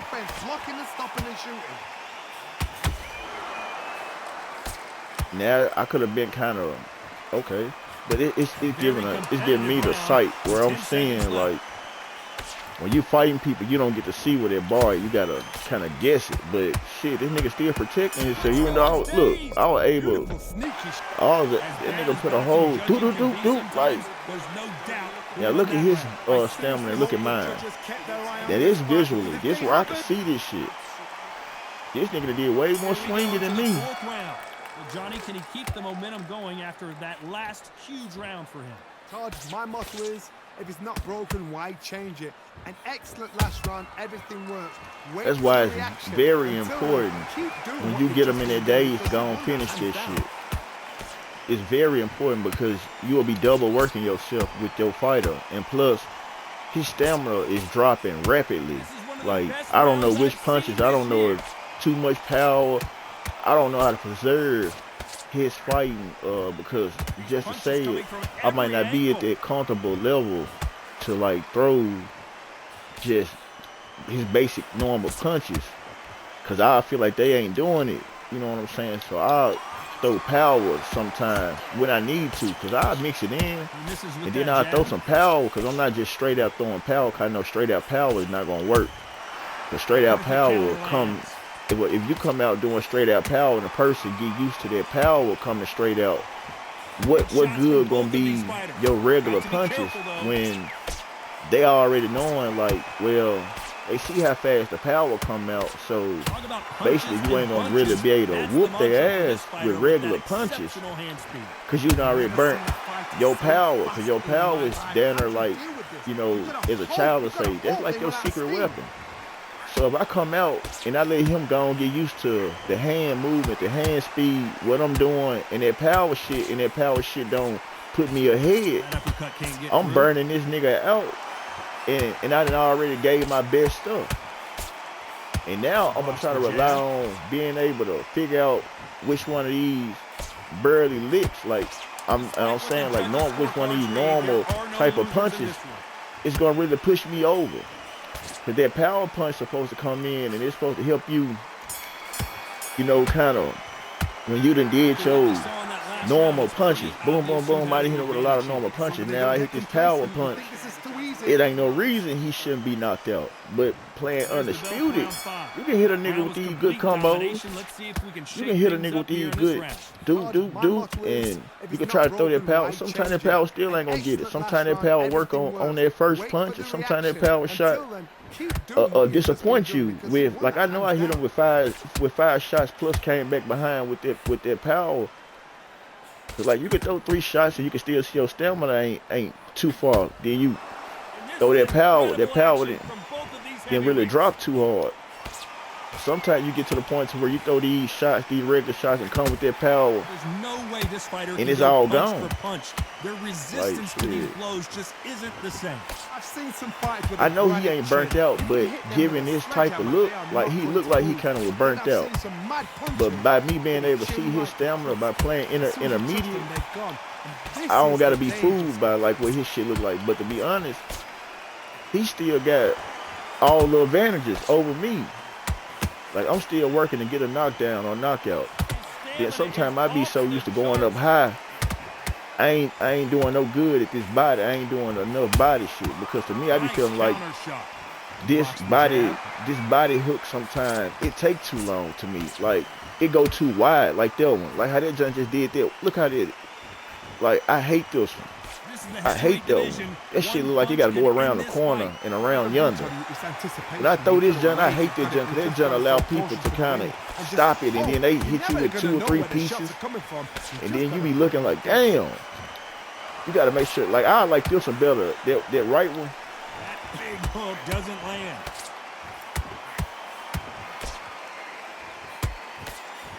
Very close round with 10 seconds to go. But I didn't come in here to really fight him for real. I just kind of did one round with the other controller setting, and then I did one round back to the setting that I'm used to. That's why I feel like I'm at home with this. Like, I'm still gonna try to. It ain't number 2 more rounds. I'm gonna still try to see can I win. Like, this is like, if I get put in this situation, how can I work my way out of it? Even with this test of my stamina being down low, like, it's kind of crazy. Like, even though my stamina low, my dude his stamina ain't all the way left though. So I'm gonna try to just use this practice or this reason I came in here to kind of see, just like, you know, get a feel of what's better for it. Like, even by me using these little regular shots, I'm just gonna try to see, like, okay. I've seen some aggressive fighters like this, and they are a nightmare. If you are not fit, that is the like, basically what punches work better and what punches ain't really worth throwing. Like, all punches worth throwing depending on just what type of person you fighting against. And then some punches ain't worth throwing depending on what type of person you fight. So some punches leave you vulnerable to certain people because that's when they gonna eat. So depending on what punches you throw to certain people, they eat. Certain punches you throw to other people, they don't eat. So you gotta realize like whether your combination or your game style is getting you 8 or is your game style eating. If your game style getting 8, I hope you ain't one-trick pony. Because sometimes a person just they'll figure you out, and then after they figure you out, it's easy for them after that. The faster I figure out my opponent, and the faster I figure out what they don't like, what they can't stop, what's more beneficial for me, the more I know how to blend it in and not overdo it. And some people like how I played their first fight, and I ain't got off their first fight because that's the only loss I done took. And it might not be the only loss of the day. Okay, so stamina check. I'm down here at 42, he down there at 69. Me fight, and we both at the same power. Me fighting against a good person that ought to use Ali. I would actually, honestly, 100% feel like this fight is over with. The heart I got and what I feel about boxing, don't count yourself out. Be counted out before you count yourself out. That'll be my motto in boxing. You know, when people need to throw the towel in, that's cool in real life. Throw the towel in to save your person. You know what I'm saying? I understand it. But in the video game, that's how I know this game became and got fake to me. I would have never, on the Bible, on my life, and everybody else that I love, I would have never threw in a towel on not one person I fought on Undisputed. It's a video game for one. It's not me. And what else you know what I'm saying? Like, what do I got to lose? If I'm going to lose, I'm going to lose. So I'm not going to never throw the towel in. That's why it started messing with my mind and messing with me and fucking with me when I played Undisputed. Like, what? The game can lag out but I'm so used to like NBA 2K. The same shit happen on 2K. If your internet lag or cut off, it'll down there count it against you because they thinking people like, you know, don't want to take their loss or they unplug their internet or whatever it could have been. So I kind of understand it. But for the real, for like, you know, it's just like the world we live in. They say we all suffer by, you know, the stuff of our counterparts or the other people on this planet. So for those of us that kind of suffer to the people that quit all the time or because they get disappointed, they quit. We also got to feel the faith. We also got to feel like the repercussions of the reason that works that way. The unsurety. And then they even got to a point to what Undisputed did, like, well, they changed it and fixed it to the world. Because, like, I was more upset and mad about I'm receiving losses on it looking like they threw in the towel, because to me, if I'm beating my opponent so bad they throw in the towel, that's good for me. I don't gotta sit there and fight 8 rounds and go the long way every time, because if I could beat you and make you quit within the first 2 or 3 rounds, that's good for me. But when I started realizing that wasn't what was going on, it was telling me error 5, some, and then next thing you know, I'm receiving a loss. I'm like, no, this ain't right. I ain't never quit. Like, my game, why did it lag out back to the screen? Why did it lag out back to the home screen? Why it didn't lag all the way out to the main menu? So I used to always feel like they were the ones quitting. Little I know, it's making me feel like my connection ain't no good. Like, my internet ain't no good. I play Call of Duty. My Call of Duty, in a real, truthful way, I can't remember the last time my Call of Duty lagged out. Honest to God, Call of Duty used to have that lag issue to where it'll quit mid-game and this, that, and other people's system will lag out this, that, and other. But for a long time, I played Call of Duty down there every day. It would not lag out. I'm talking about hours after hours, it wouldn't lag out. The minute I'm playing Undisputed and getting the best of certain people and beating them, and it looked like that's what they'll do because I'm beating them, I'm like, shit, I know they quit. Like, I wasn't thinking it was a communication failure, like an internet failure. I just used to be feeling like they quit. And then on top of that, I just feel like some people know how to quit and in a way power where it punch. don't affect their Can't record. score with that hook again. But you know, I had to learn it. I had to figure it out. So what I'm saying is, back to my point about it is, by me playing a video game and by that not being me, and that ain't my spirit, that ain't my type of like my manhood ain't on that type of shit. I wouldn't quit. And then the bonus to it is, this is a video game. Why would I throw in a towel on a video game? And I'm the type of nigga, like, they gonna have to show me they can really beat me. I'm talking about to the 8th round, because I'm the type of nigga, I'm gonna try to, I hope it's another round. Winning or losing. Because at some point, sometime a nigga glad the 8th round hit and a nigga won. And then sometimes it's like, damn, nigga, I had 10 more seconds, his ass was done. So I'm not, I like boxing. Defense there to stop that hook. So my thing was, I'm not the type to use to throw in the towel, but I am the type that I'll put this pressure on the motherfucker and want their ass to use their towel. Nice Nowadays, and then I'm gonna put this out there. So I had started fighting to not whoop people. Like, I had started fighting in Undisputed after I started realizing by them throwing in a towel, I don't know if I'm getting that win or it's gonna count a loss on my record, just because I know I'm not quitting. I don't control the internet to lag out this, that, and other. So I changed the way I fought and played Undisputed after I realized the towel being thrown in ain't a good thing. Now picture me going from fighting, hoping I'm beating them up so bad they throwing in the towel, and I'm like, cool, yeah, that's good. That means I'm getting more wins. I'm getting more wins quicker. So if I got a goal in my mind to fight 20 fights, and I'm not going to lose 20 fights in a row, maybe 15 of them I can make my opponent just throw in a towel. In my head, that's how I'm working it. Boom, I'm finna get in the ring like on some Tyson shit. I got 20 fights that I'm gonna mentally play. So, you know, my first 5 to 10 fights, I'm pretty trying to slam them. I'm pretty coming off. Whoop, whoop, whoop, whoop, whoop. I'm talking about using all I know. I'm talking about, I don't care the stamina, dropping this, that, and other. I'm trying to knock your ass out 3-4 times, and then I'll let that stamina make me move slow type shit. Man, that damn shit started happening where the throw in the towel shit backfired. It wasn't a good look. I started having to fight niggas. Well, I'm going to sit back. I'm going to fight them just a little bit. I got to sit up there and try to hope that they don't quit in the 7th, 8th round no more. I said, man, this shit pathetic. Now I got to go from coming out kicking their ass to lingering, allowing them to do certain shit just to get a win.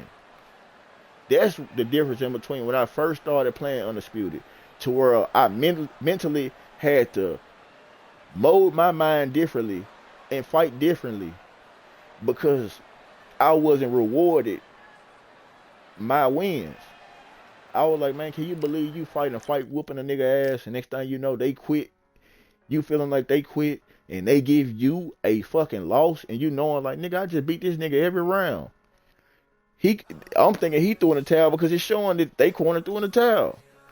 Now some of the shit on the screen don't even look right how they got some of the shit. They are throwing the towel. That motherfucker have me, the winner, with surrender under it. I'm trying to look at this shit like, this shit don't look good to me. You got me winning the match, but you got surrender. How in the fuck? Why I just don't say won by towel throw in? I ain't never seen this shit raise a nigga hand and say shit like winner by towel, or you know what I'm saying, like whatever the real world consider it when a person throw in a towel. I ain't never seen a game now time, even when I threw in a towel, because I got to the point where I was like, man, fuck this shit. You gonna constantly let people like this, whatever making this shit throw in a towel and a nigga ain't getting a right winning. So I got to the point, I'm like, so why the fuck I'm gonna be fighting respectfully? If a nigga beat me, they beat me. I ain't throwing in the towel. If a nigga beat me in Undisputed, I respect it enough to be like, shit, he won that motherfucker. What I'm gonna jump out the game for and not just receive that loss? Nigga, he got, you know what I'm saying? He won. Man, I start getting to the point where like every time I'm winning this shit happening. All of a sudden it's glitching. I'm talking about when he get to a good little belt and I'm whooping a good belt. I'm whooping a nigga that his record look good. It looking like he one of them record wise. I'm whooping his ass. Next thing you know, And I'm knowing that like, oh yeah, you'll piss off one of them that got a good record and they'll quit just because I'm knowing how the mentality work on us as men and our egos and how we really play shit and how we got temper tantrums and how shit will piss you off. Now let it flow on where niggas respectfully knowing like they gonna give you your props, so they gonna be 1,000 and be like, well, you win, you win. They ain't gonna quit. They just gonna let that shit play out. Man, when it's on some shit to where a nigga think they better than you and you beating them and that shit piss them off, they'll quit.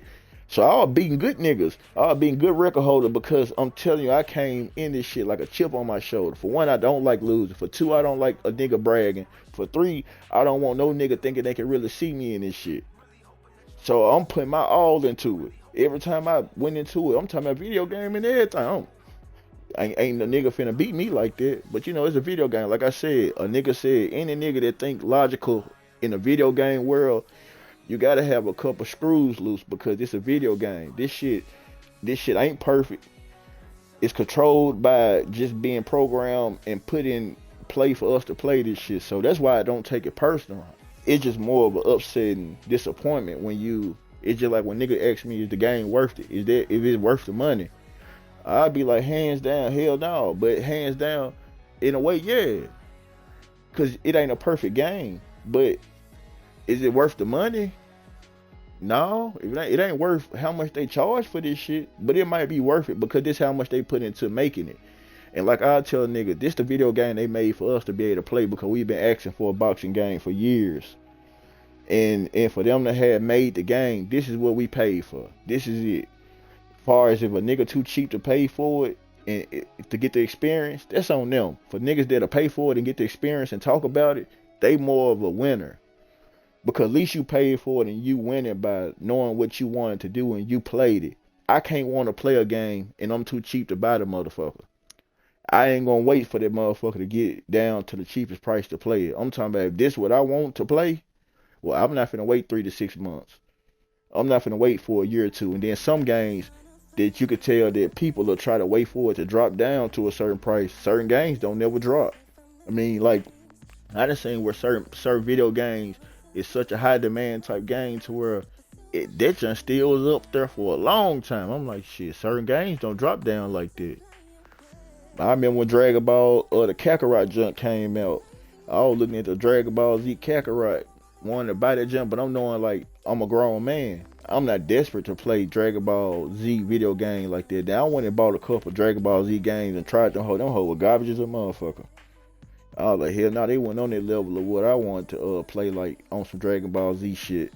Then that Kakarot came out, I was like, then that junk looked more like a game for me, Dragon Ball Z wise. My uncle had a price on that bitch. I said, I ain't really like, you know what I'm saying? I don't want to play that bitch that bad.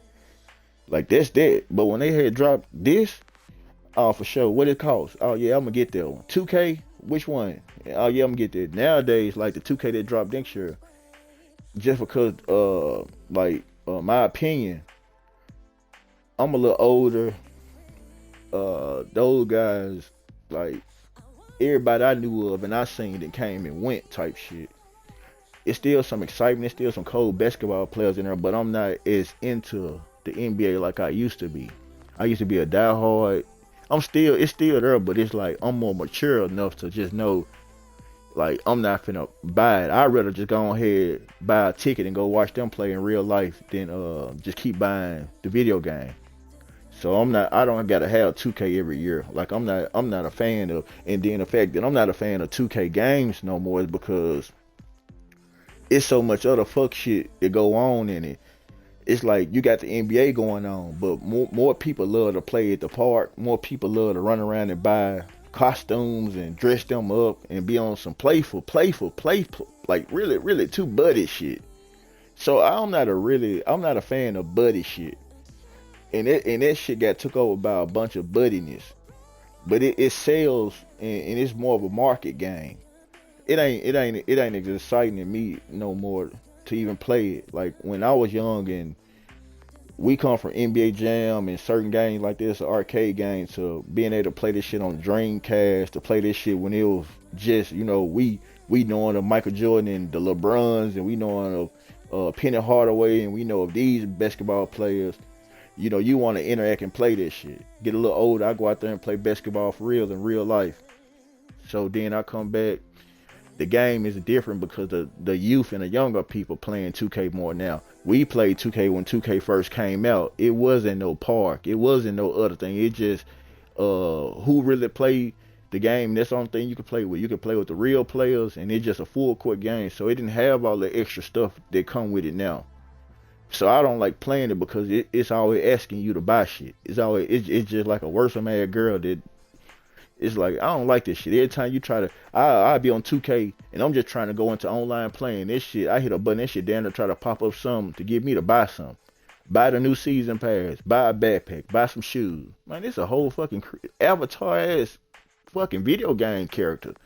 Well, I'm finna put on $20 ass Jordans or however much them shoes cost just to have him run around a fucking park. Nigga, I ain't rich like that. And then even if I was rich, I'm not fascinated with having a fucking avatar like that.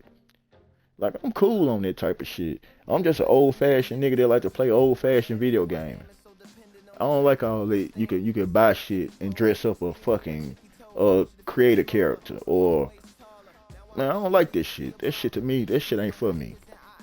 Like, it took me a long time until I started streaming. I ain't never bought no skin for a Call of Duty character. If I couldn't unlock them and I couldn't get their character for free, I wasn't buying no fucking character. Because at the same time, I'm not no nigga that's going to buy no outfit or no characters for a game that I'm not streaming. All I do is get up on there. I'm the only one see me running around with that goof ass outfit on.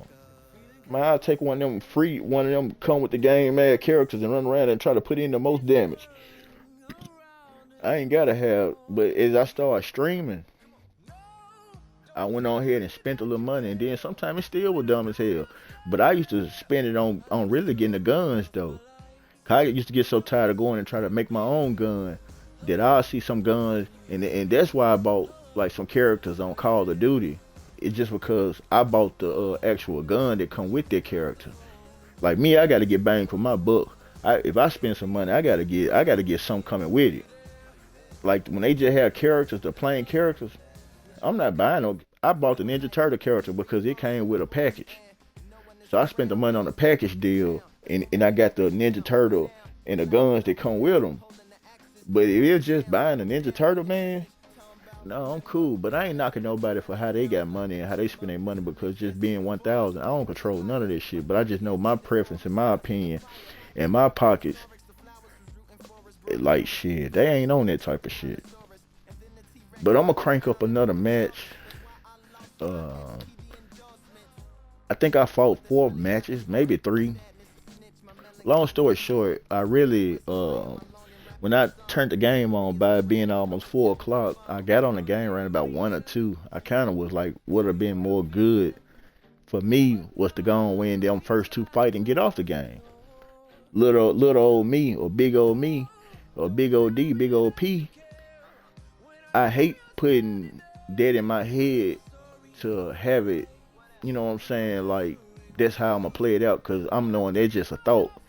My thought process was to win 2 games to get off real, which I was like, man, God fucking with me. You know, I say God, I believe in God over all things, and I believe God, and you know, I believe in good people and certain stuff like that too. But me getting on the game, I was like, shit, that first fight, it was Muhammad 64 versus him, and I was like, oh, okay, I looked at the nigga record. I ain't underestimate him, but I was like, it didn't seem like it was too much for me. Got to fighting the man, beating on him. You know, putting them dukes on his ass, came out, put them helmets on him. But I'm knowing the game. I put them helmets on that boy. That boy was able to escape them helmets. And he just got to throwing nothing but one ass punch back. Which is the worst punch on the game to me, but it's that punch and the punch that come with that motherfucker. Both of them punches, man, that's some bullshit, but I never seen a punch that's a low uppercut. That's a long, lanky, long, ugly ass uppercut. That shit don't even seem like it's an uppercut. That whole seem like a low blow uppercut. I'm probably the only nigga in the world that look like, man, that's the only goddamn shot that look overrated. Why does it look like it's really hitting a nigga in the dick, but it's supposed to be an uppercut? Like, man, that shit there, I hate when a nigga use that shit. The shit just looks so. That's about the only punch on the game that I be looking like. That shit looks so overrated. It looks so fake. Even with Klitschko, the nigga reach long as a motherfucker. With Deontay Wilder, when a nigga do that shit like it go across the whole ring. I done fought plenty of Deontay Wilder that do this shit. I'm like, man, this shit seem like you can't even get out the range of this shit. How this shit look like the Fantastic Four stretch man when a nigga throw that hoe. I'm like, man, come on, they could have took that weak ass, left it like. And then I used to get so bad, come like every time I throw that motherfucker, I'll be like, man, if this shit fuck with me, I throw the motherfucker like it's a short throw. How I'm throwing the same damn punch they throwing, but my shit look like it goes short sometimes. And I ain't talking about throwing the one that go up to under your chin. I'm talking about I'm throwing the one that go down there midsection, right at the belt line. That motherfucker sometimes be short. I'm like, man, that shit fake as hell. A nigga throwing that hoe like Stretch Armstrong with that bitch. Me, I'm trying to throw that motherfucker long when I can. Picture me knowing I'm trying to keep a nigga distant, and I'm trying to throw that long motherfucker in there. Cause now this motherfucker long as hell. My face, and I ain't linked in with it. I just extended my arm. Man, that shit, man, I be like, man, this shit, fuck this game. I don't know how long it's gonna take to go into a match, but actually, I'm kind of, there we go.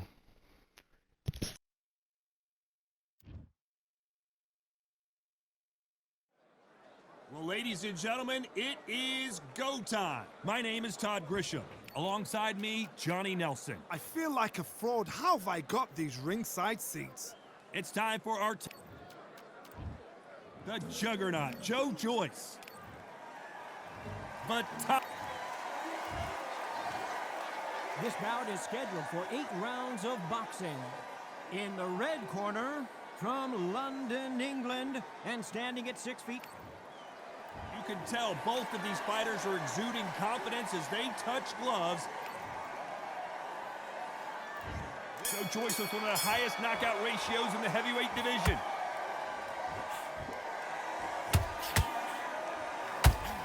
That lead uppercut, such a dangerous punch to throw, but it pays high dividends.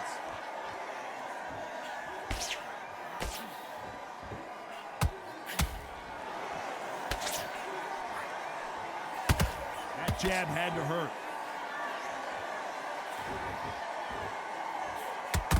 You can really feel the buzz in the air tonight. So much hype here in this arena. Did you see the nerves on the fight stepping into the ring, Tom? It can tell you so much about a fighter. And then look in the opposite corner. You've got one fighter that is in heaven. This is where they want to be.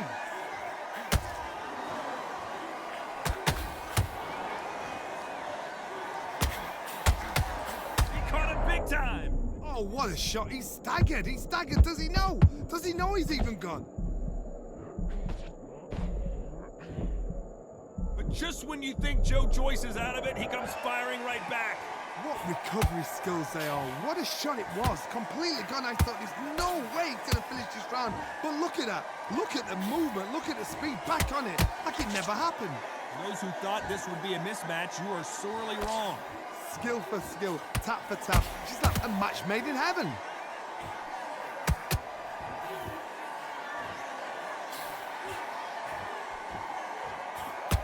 And he caught him there with a left hook.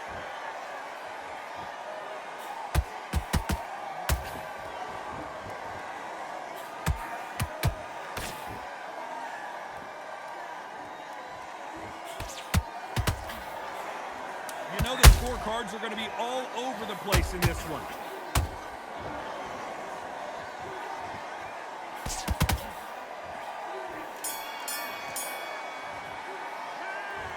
What would you tell this guy if he's got to do something different? You know, I've been in fights A lot of times I do not like conversating while I'm actually boxing because I'm not really entertaining nobody. I don't have like, I'm just saying it just because it's being streamed or recorded, because I upload this on YouTube in different parts. But when I don't have nobody in my chat and it's just me on here, I don't like really saying that during the fight, because it kind of make me feel like I get too carried away with the conversation and away from the fight.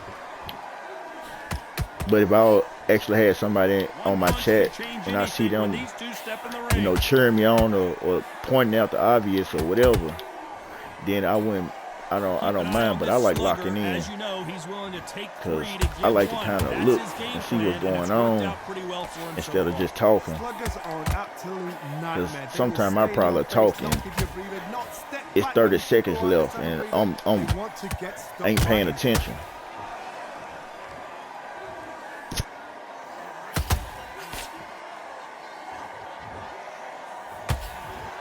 Halfway through the round, and I don't know who's got the advantage. Great stuff. Perfectly matched, skill for skill, tap for tap. I gotta stop you here, Johnny, as we pick up the heat. Joe Joyce is in trouble. Oh, down goes Joe Joyce. I've seen many shots like that. Kind of got quiet and had to close the damn mic back down for a minute because he started doing what goes on. I'm talking and instead of rumbling and fumbling, I'm fumbling the game. I had to shut the fuck up and get back in there. Not sure about this one. Oh, he can smell blood. Look at that. He's put in round once. He knows what shot works and where to land it. Then try and do it again. He's just not got to get trigger happy. It's been all one-way traffic with... Oh, wait a minute. Oh, and Klitschko just got rocked.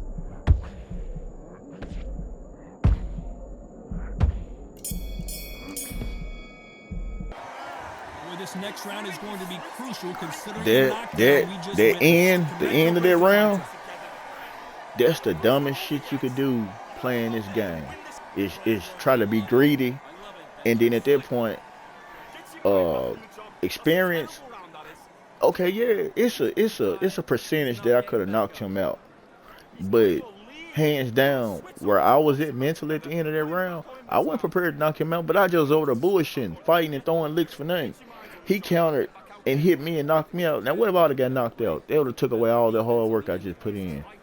Sometimes a nigga don't do the right things by, being disciplined all the way out. And it will turn the whole fight around. So you can't do shit to allow people to get back in the fight just by making little careless mistakes. But anyway, I'm going to chop a little bit to the next round. Let's get it started in round 3. Let's see how he bounces back here after getting dropped in the last round. What a knockdown. 1 minute. You need 1 hour to get over a shot like that. Now it's down to conditioning. Now it's down to mental strength and preparation. It's how you are going to deal with this.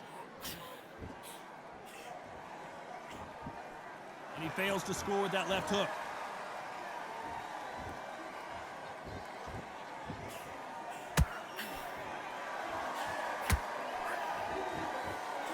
Not a lot of punch output. Thought there might be more action here.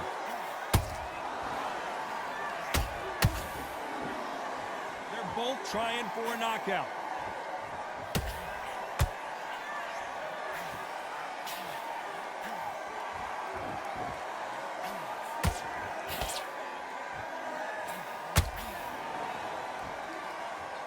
Big shots from both of these fighters. Got to be careful, though.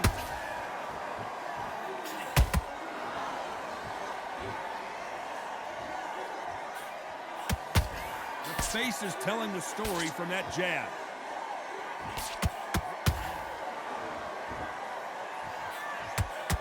Look how that straight's affecting them.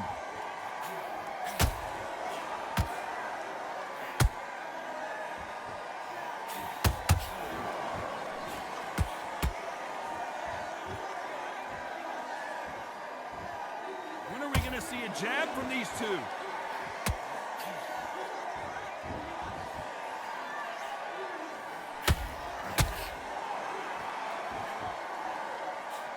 Like to see someone use a jab here to establish a boxing presence. This round's still up for grabs with just 10 seconds to go.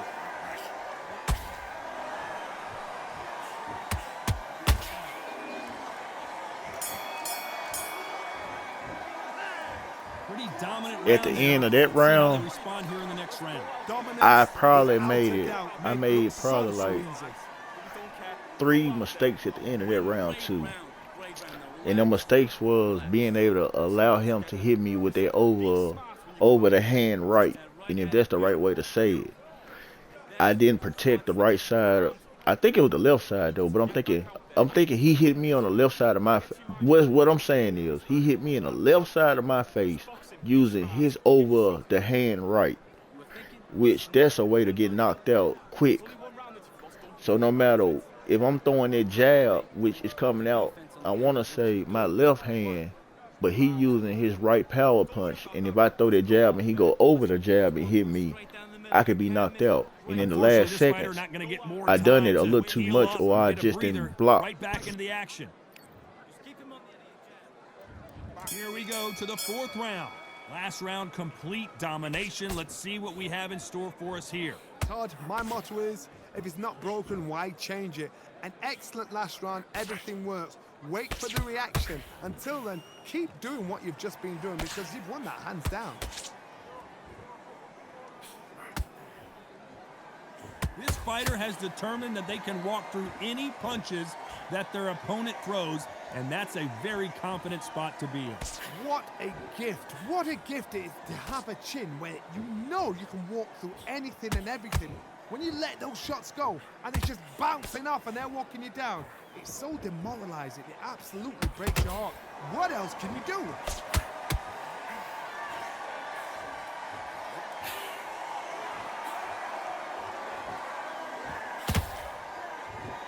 This fight has a real good flow to it.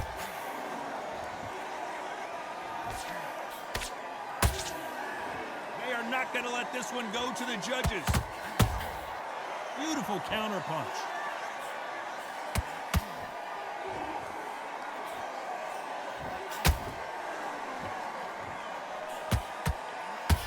How nervous would you get when you know you're facing a big puncher like this that can seriously hurt you? I've seen certain fighters that can depend on just their power alone. Forget tactics. They know the second they touch you, it's done. Klitschko is on the canvas. Oh, what? What a shot. What? Oh, my goodness. On that one, I think I tapped, like on that type of scenario, I think I got jabbed crazy. Like I excessively threw 3 or 4 jabs. Really, I really feel like I kind of dozed off. To be on my life, I feel like when that happened, it's like I done kind of overplayed the game. And instead of me knowing that I'm using a jab to lure or get him to throw something that I want him to throw, on that it's like I just overthrew it. And he just happened to have threw a shot that it didn't matter what shot he threw. But by me using that jab too much and falling asleep on it, he was able to throw an uppercut, which when they just landed, I still didn't think it was strong enough to have knocked me out. But it was close to the end of the fight. That other one, the thing I hate about this is he's so powerful. The nigga he got that now I get knocked. Like I still ain't came out of it, but I survived it. So it's kind of like I think I'm still winning this fight, but at the same time I can lose it by just keep making mistakes. Now his dude is slick, powerful. Far as like power punching and throwing them licks, but at the same time he really not cut to like see. But I'm hating playing this, and I'm glad I'm still speaking this because I'm hating the fact that I have punches that doesn't hit. Very close match. It shows the like I ain't just throwing punches the respect to try to like hope I hit something. Do anything out of turn. Like that one, instead of it being long, this shit like it just threw short. But at the same time, it's all good, man. I kind of am tired of trying to, like him. He done slowed all the way down on just throwing punches. Like he basically just this nigga like what he doing is he waiting on me to fuck up. Like it like in boxing, it don't take that much sense to know how anybody trying to fight. And for me to just peep that, I can just see it, cause like he ain't doing it. He not trying to risk being knocked out. He ain't trying to throw punches. He ain't throwing no combination. He throwing them, but he throwing just hopes and wonders. Like really, let me correct myself. He not just throwing punches. He at this point he ain't throwing. He just not swinging and throwing punches to be throwing punches. He's sitting back on block start He to the waiting sixth. on me to come After to throw that last round, punches. something has got to change. And he This is one trying of to those figure out situations like you've just been how hurt, to you've gotta get land out a there power again. shot. Be smart. It's be lazy sharp. work. Don't be a fool. Don't get But on this suckered in. game, Make lazy him work fight wins. your fight. Hold him, tie him up, just until your head Like all clears them again times I'm and your jumping legs in come there. back again. Because if You you see how don't, he he's look gonna pop like you now off. he just don't got nothing to throw. He ain't got nothing to hit. He really ain't gonna land nothing. But as I sit up there and use his jab too much, I'm not going too many places. He willing to take me jabbing him just to be able to counter one of them after a while. That's what I don't like about playing this game. Is that jab can be deadly, but that jab can also be your worst nightmare. That's why a lot of people, when they were playing the game, they weren't using nothing but hooks and other punches, because as they were using a jab, I had to find out. I used to overuse the jab when I first started playing this. The jab don't knock nobody out. You cannot knock a person out on Undisputed using your jab. And it took me a long time to figure that out, but I used to punish the hell out of people using the jab like it's a point punch. It help you win rounds, but that motherfucker, and it help you win a fight too, but I'm just saying, like, when I didn't know the jab can't knock a person out, because mind you, using logic on the video game, it's insane. Because in real life, you don't think I even researched it like, damn, can a nigga knock a nigga out? Which I didn't have to research it. Of course a nigga can get knocked out by a nigga using a jab. It's just it's a punch. I can't see that real life and this shit realistic compared to real life when it's like, how the hell, a nigga can fall off any punch. Very close round with 10 seconds to go. I can understand why this might have that type of the jab. I can understand that why this don't allow the jab to do the knockout, but I had to learn it. I didn't know. I had to sit there and learn. I had to put my mindset on it to be like, why wouldn't they have a jab knocking a nigga out though? Why? There's like some hidden shit. There's like niggas that probably get on here and they play this shit and they be using the jab. I'm like, man, I ain't never knocked a nigga. I be using that weak ass jab. Until they figure this shit out, they might lose a lot of fights. But there's like some shit that other people be like, I wouldn't never expose this shit and tell nobody. But to me, I be like, that's the same reason why my record was so fucked up, because I didn't know that. And it's like, it ain't no fine print, it ain't this, that, and other. I had to read this shit from going into match after match, and it was a tip under the game, and I'm down there 200 fights in and just reading that shit. Not a lot of punch output. Thought there would be some more action here.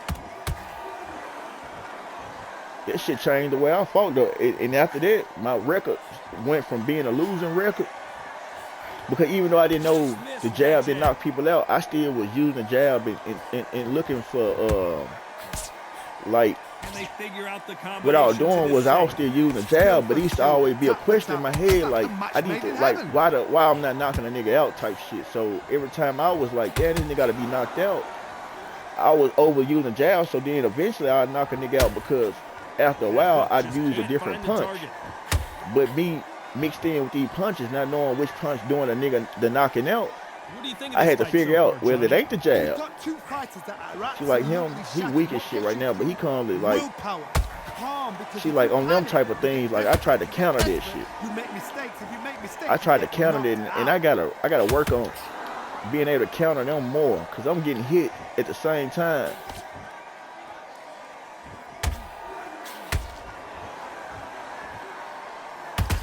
Very competitive round with 10 seconds. Hold that thought. Because I showed like that. If I get knocked out and I know I threw that punch in,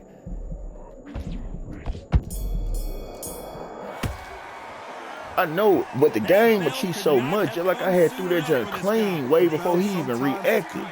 And it took a delay. And it still made me feel like, damn, did they let him get a shot off? Start round 8. Safe to say that last round was a nightmare. Let's see if we can turn it around here.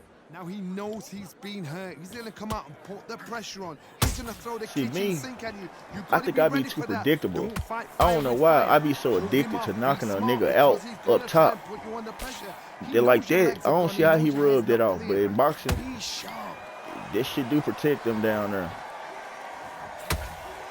Like that shit, like how that just was. That was crazy. That me and him, my punch was in there, but his punch still made me feel like they were gonna let that shit connect, which I know I wasn't in no position to even get hit, and it didn't let me get hit though. I hate how that shit just. I'ma move because I'm gonna let him do that. Waste his energy.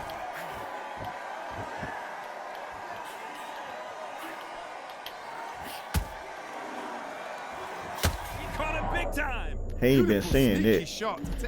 He ain't seen me throw that.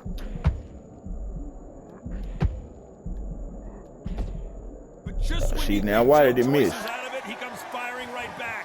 Got caught sleeping on the job. On a second, Johnny. Did you see I hit him in the gut. I hit him in the gut. Backwards. I knew I was gonna be knocked out. I hit him in the gut though. That's why I hate throwing gut punches, man. Sometimes that be the whole reason why when I finally start throwing them, I be like, because the game cheat me out of throwing them and hitting them in their stomach. I hit dude in the stomach, and that shit really didn't do shit to him. And I'm like, at this point, that shit I'd have been one of the ones that went on here and knocked him down. And by me throwing that long motherfucking gut punch in there, I'm so glad you can't take off running, because if he seen me at that point, he was able to run over there. Which I done seen niggas, the niggas that's better than him. I seen niggas that run over there towards me. See that? He should have walked into that. Nigga, you lost, nigga. Like that. I don't see how this shit didn't hit him.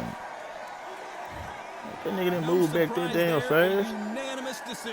It was a good fight though. I talked all over it. I mean, shit, I don't know if it was a good fight or not. Really, I don't think it was a good fight. I'm just being sportsmanlike and saying it was a good fight. Like, really, to me, a nigga didn't do nothing but just slingshot. I call the shit that a nigga doing ain't doing nothing but slingshot. He ain't doing nothing but leaning back, waiting on the time for me to throw a punch to slingshot a strong right hook in that hole. And a nigga sit there and fight that whole fight like that. Like, just waiting to throw knock you into the days and run over there real quick and then start throwing a whole bunch of punches. Niggas that use Tyson Fury, I don't be respecting them as a real boxer, but you gotta respect they boxing on the video game. Cause niggas that use Tyson Fury, they'll hit your ass, one of them just knock you in the days. I'm talking about they ain't putting in. Sometimes I done seen nigga put in work with Tyson Fury, but with the Tyson Fury niggas will knock you in the days. And what I don't like about how Tyson Fury coming off, Tyson Fury, the nigga that know how to use Tyson Fury, he'll knock you in the days. Your dude stumble back, he going full sprint towards you. He gonna switch his stance. He gonna start throwing some of the fastest combinations you done ever seen, and something gonna land and something gonna hit.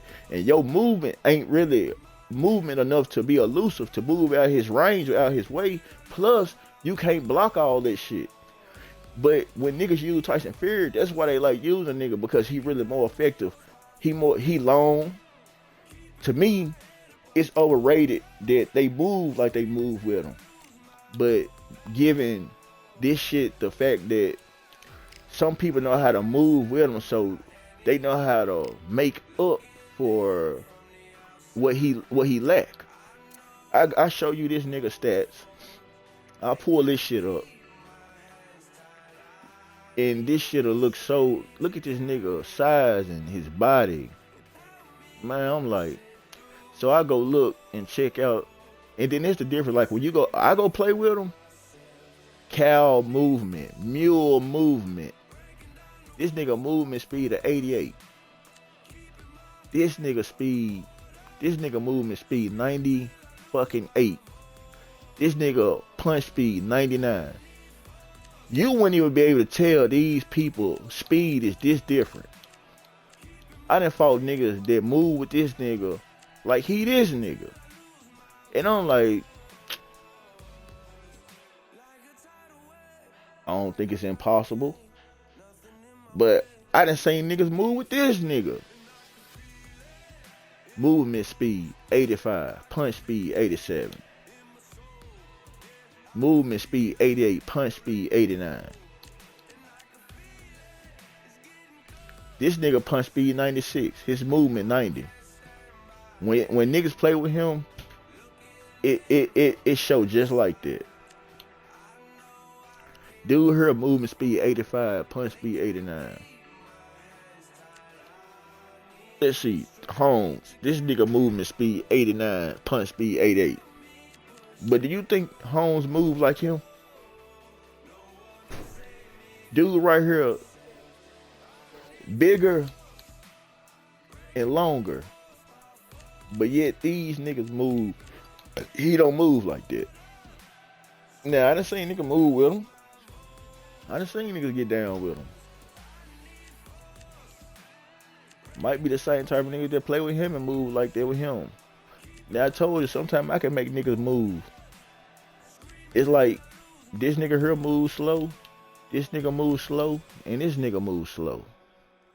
But you still gotta know how to move. No, okay, let me correct that. This nigga moves slow, and this nigga moves slow. This nigga is just little. He might be big to other men. He might be big in real life. But when you put this nigga up against Muhammad, you put him up against Tyson Fury, you put him up against, I ain't gonna say Larry Holmes, cause that's reaching. When you put him up against these nigga bodies, these two probably can go at it. These two, like, they'll probably put on a good fight. They'll put on a good fight. Now he done knocked these niggas out, like, you know what I'm saying? With what he got, he can knock them out. This nigga to me more deadly than him though. I can't count, like, I have a harder time beating a nigga that's good with him over a nigga that's good with him. On my life, if a nigga good with him, I have a harder time winning the match. If a nigga really good with him, I just have a harder time escaping around. With him, if a nigga good with him, it's just always one weird ass punch that turns the whole game different. When I done lost with dude that played with him, it was always one punch. When my dude was at that little one punch meter, he was one bar in that red, and I was on my way away from any punch he throwing, and boom, it landed, and boom, a nigga sprint straight to me, and boom, throw 2, 3, 4 punches, and boom, I'm down. It don't happen like that with him. More so, it happened with him more of a counter. This nigga here, they'll use him. Now, that's another nigga. He a little outside the league using him than the other niggas. That the average nigga that use this nigga that's good, they mostly wait on that counter punch, and then they hop on you. The nigga that was good with him that I played, he kind of used this nigga in a way, the new way that I seen with the basically the weave left, weave right, or leave right, or weave right, leave, weave right, weave left, punch to the stomach. That shit make you, if you throw a straight or a high punch, the nigga weave in between that punch. You throw another one, he weave in between that punch, and boom, land a good punch. It could be a counter good, it could be just a good punch. And the nigga use them in execution style of draining your stamina. So the nigga, there's a little difference in the way he played with him. I done played him multiple times. At one point I played the nigga, he was abusing throwing them straight punches, and he was abusing throwing them power punches in a way where I was like, hell no, this nigga got these hoes coming like too relentless, like too much. I went and recently played him on another match, and within that first round, I kind of went on ahead and just gave up. Normally I don't give up, but on the flip side to it is, I hurt my finger at one point, like really trying to hit these buttons and do too much. So with me understanding, like, this nigga got a record that's way outstanding, he playing on a different level with him. This game got so many bugs and flaws to it. He ain't never quit and ain't never done nothing like that, but I put pressure on him before when I just kept on playing him. I think I put pressure on him. I really don't know, because on the other side, it's like sometimes you get close to beating a nigga and you still ain't beat him. It's still like you ain't beat him. But I had got some knockouts on him a few times, but I had fought him. He got the overall on me. We probably fought 5 to 6 times. He done won 6 times out of them 5. normally a nigga don't beat me that many times. Like I never have really met no one that can beat me that many times, cause I've been and got used to him or figured it out. But and it ain't just him. I don't think he always used Tyson Fury, and it's like he just probably cold with Tyson Fury. My best fighter, I kind of just didn't even give him my all, which I think I could get him, but truthfully, to be honest, I didn't play against regular niggas that use Tyson Fury, and it took me a long time to finally beat some of them with some of the things they were doing. They were just regular niggas. Like, they were just basic niggas, and they were just winning with him. It took me a long time to kind of figure out how to beat Tyson once they updated and gave him a little more than what he had when when it first came out. So I had to readjust and figure out how to beat the Tyson Fury and the Deontay Wilder in a way I wanted to figure it out. Now, I done seen other niggas really still whoop their ass and walk over them like they ain't shit. But like I said, I hurt my finger to the point because I was using it, and I kind of overused it with tapping this one button too fucking much. So I still was playing the game, and I still was trying to go around using it sometimes. I'm talking about it was to the point to where if I tapped the button, I had it was so sore and so fucking, I'm talking about to my bone.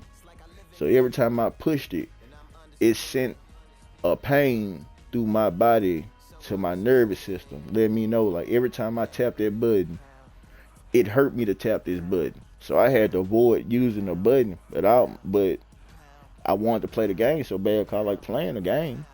I like playing the boxes so bad. I took losses, and I beat some people with not using the button. But when I came up against competition, I still was re-injuring and re-hurting it because I didn't want to lose to him. So he was one of the fighters, and I ain't talking about, I don't think, he absolutely is good at the game. I don't want to make no excuse because I don't know if my finger was hurt when I played him or not. But shit, it probably came from, trying so hard. Which, when you overplay stuff, that comes with it. So I had to just kind of back up from just trying too hard. And then when I was trying that hard to win, I started realizing it's something that I don't know, and it's something I don't realize, and it's something I'm not seeing. Because at this point, I'm losing to a person too many times that mentally I can't be beat that many times. And I ain't saying it's impossible, but I'm just saying, realistically, I'm not finna let nobody beat me that many times. Now, if he got the up on me now, I ain't gonna lie. There's some people that they got more experience. They know more of the game, just like I know more of it than other people that ain't used to it and don't play it. So playing this is like, remember, it's a video game. So people that didn't play it more, they know how to go around certain stuff. They know how certain stuff really is in the game, meaning they got experience in it. So they know certain stuff that I'm not yet to know. So that being in their corner, in their advantage, when they realize they got a person that they fighting, they don't know this and don't know how to do this, they go for it. Because think about it, if it's one move that can stop them, or it's one move that they know can put them in their place, and I don't know how to put them in their place, now they taking advantage of it. And I'm gonna tell you how I figured that shit out. When I was fighting against certain niggas, and they inbox me to make me want to play them again, like they'll talk shit. Now this online, like I don't really see why they want to kind of fight me to where the record don't count. But some of them don't. I don't know. Like online, when you go from online game to online game, then it goes to your record. But when they start trying to pull me off the online game into like just me and them fight, I really wasn't doing it because I was like, nigga, you trying to fight me because it's something that I don't know about right now. I wasn't finna be nobody like test dummy. Like, bro, you clearly got happy because you beat me. I'm saying, if I'm 20 games in and this nigga got 800 plus games in, and he inboxed me begging me to fight him, and he just whooped my ass. I'm talking about whoop me to the point to where I know I'm learning the game. Why would you think I want to learn how to get my ass whooped by you so fucking desperately, or what? That's retarded. Like, I'm like, nigga, you gotta be stupid, nigga, to think that if you already 800 games in this shit, I'm under 100, I'm under 50, I'm under 30 games, and you beat the shit out of me, I'm gonna jump in there and want to fight you. To me, it was like disrespectfully pathetic on that person's part of me knowing like you're the type of person take advantage of people and treat them wrong because you see they lack or they stupid or some shit. Like he ain't a fair person because to me, I ain't gonna have 800 to 1,000 wins and a nigga got 3 wins or he done fought 10 games or he under 10 games and I'm gonna inbox him like, come on, play me again. That to me, that let me know that person ain't wrapped tight in their head. Because why do you want to fight against an inexperienced player so bad to just win, and then it don't count? When I figure out it, at that point in time, I didn't even know it don't count on your record because I didn't go fight him for one. I thought, shit, well, I'm gonna go over there and take another loss and then go to my record. It took me a long time to really finally fight a person outside of the online. Cause I'm like, nigga, if I'm gonna get my win or losses or draws, nigga, it's gonna be online. Cause in my head, I kind of figured they ain't gonna really count those matches to where I sent him an invite and he sent me the invite. So I'm kind of like, bro, that ain't what I'm on here trying to do. I'm on here trying to establish a good record and learn how to fight online. Just like when niggas try to play 2K and friends play against friends, we got to keep up with the record. Like if we play 5 games, that's only between me and that person I'm playing against. It don't count on the video game. So I'm kind of like, that defeat the purpose. And then for the nigga to feel like he that damn good, and to me it really like he ain't that damn good, he just feel like it. I'm not finna test that shit. You got 800 wins and shit. I'm not scared of the win thing, but I'm saying I'm knowing like when I'm outmatched, or I'm knowing that if I'm still learning the game and I'm still learning buddies and I'm still learning how to do stuff and I'm still doing this, I'm not at my best. So why would I sit up and try to be stupid or to test dumb to play against a nigga that's knowing that he just better than me because he know how to tap these buttons and knowing how to do this, knowing how to do that. No, bro, you ain't finna do me like that. Now, when I get good and I'm good at this shit, now when I'm knowing like, oh yeah, now okay, then yeah, nigga, let's go. And you still beat me, I'm gonna be like, yeah, but at least you didn't beat me where I don't feel like, nigga, I don't know what I'm doing. No, nigga, I need to learn what I'm doing first and then come on. That way I can be learning. That way I don't have to feel like, man, shit. No, bro, at least I'm gonna get myself to that level to where now my confidence match my gameplay. Now then you beat me on my confident level and my gameplay skillful level. Real shit, I'm just going, hey bro, you won, bro. You know, I'm gonna keep on trying to get better. Cause no matter how good I am, I ain't gonna never stop trying to improve that. Imagine me getting to my best and I stay at my best forever. I probably get to my best and still be so into learning and trying to improve it. I probably walk away from my best and start going downhill because I'm still like, nah, man, I could do better than that. Now, some other sign might learn their best and just learn it like, this just it, bro. This just it. This all you gotta do. The game is just stop at this point. You don't get no better than this. Once you learn this, you just, stay right here with it. Me, I'm thinking of beyond that. And sometimes thinking beyond that be the reason why I lose, because I'm like, shit, nigga, I'm trying to do other, and it's too much. Instead of me just being straight basic on, because even though I'm saying this shit, bro, it ain't no certain way to get just to that certain greatness and remain at that certain greatness. It's like you might shit still lose. You might win a whole fucking lot. It be some people on here be talking about they ain't lost since then, they ain't lost since this day, they record show, and I be like, man, sometimes I want to believe it. It's believable. I ain't gonna lie. If the game didn't have all those bugs and the shit that was going wrong with it, with the way I really was setting my mindset to be, I wouldn't have lost after a certain while. Like, I even got to the point to where I was like, shit, I probably stopped losing at this point. And I went on a winning spree. I was kicking ass. I might run into one person out of 15 or 20 people.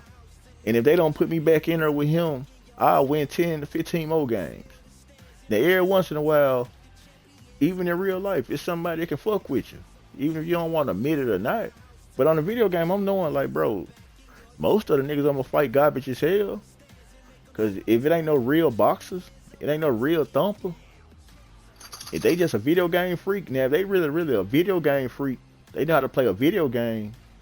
That's almost hard because that's like playing a nigga that know how to play Tekken real good.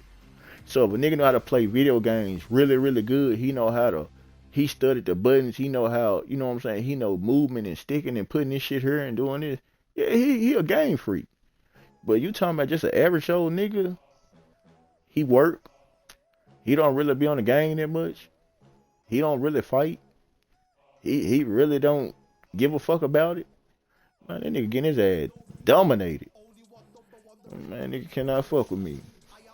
It's only probably 3 types of nigga out here. And then I say shit, some boxers, they don't even know how to play the video game or have a problem. Now, he get good at the boxing game, then I be like, hell no, I ain't playing, dude.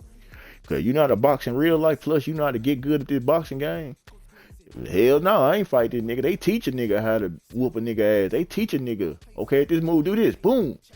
Man, when nigga can match actual real life boxing and do this shit on the game, they're like playing against Michael Jordan or LeBron. Imagine playing against Kevin Durant, Michael Jordan, or LeBron. They know how to play this shit in real life really good. Then they know how to play it on the video game really good. Imagine playing against James Harden. I play against James Harden and he just as good on the court, on the video game. Man, shit. What you doing, Jax? I'm a worker, sir. I don't even know. That first time chatter. Man, hit that follow. Man, I ain't doing nothing but just kind of chatting and trying to see, do I want to warm up to another fight, man. I appreciate you coming in here, first time chat. I'm trying to see what time first time chat came in, because sometimes they come in and leave just as quick as they came in and come in. I'm still working on my stream, and I'm still working on getting a setup for real and really taking it to another level. But right now, sometimes people come drop in their first time chat and say some stuff. And sometimes it takes me a minute to look over there and see it, and then sometimes it don't. But sometimes, on God, some people are coming in, John, they don't spend number 1 second. Boom, boom, out of there. Cause like what I don't like about the streaming thing is, it'll like niggas they be talking about, niggas just be talking to the stream, but they don't be talking to nobody, this, that, and other. Nigga, the shit weird all together. Nigga, to be 1,000. Nigga, you don't know who the fuck you talking to.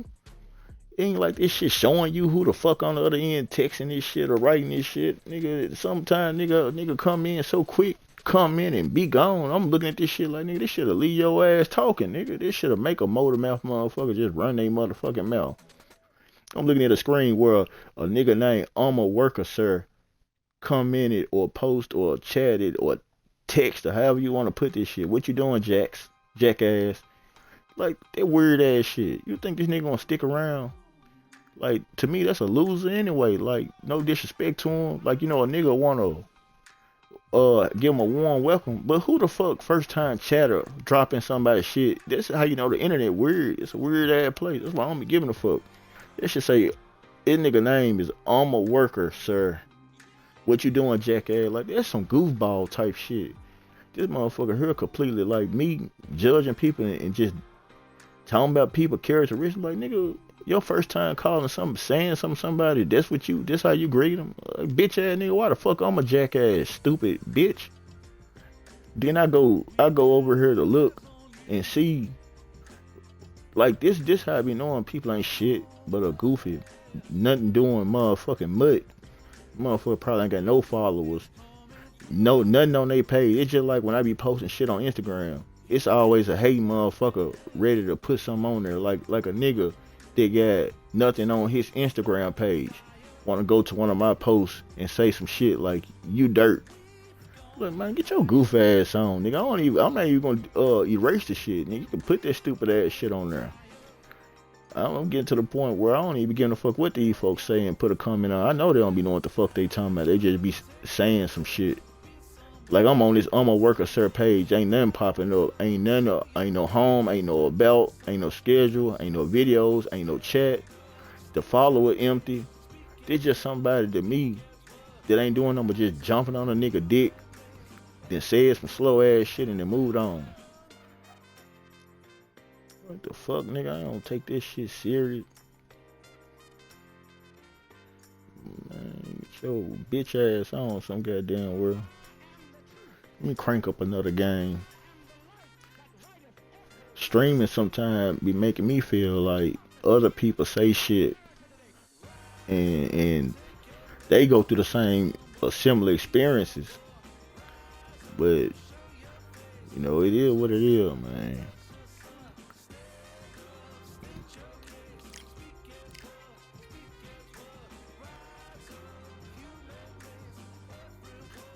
Now somebody come through and get in my chat that I know and I know them for real, it'd be a different type of conversation I have with them. But most, I just believe they're just a fuck person, and then at the end of the day, I don't really thank you, baby. I don't really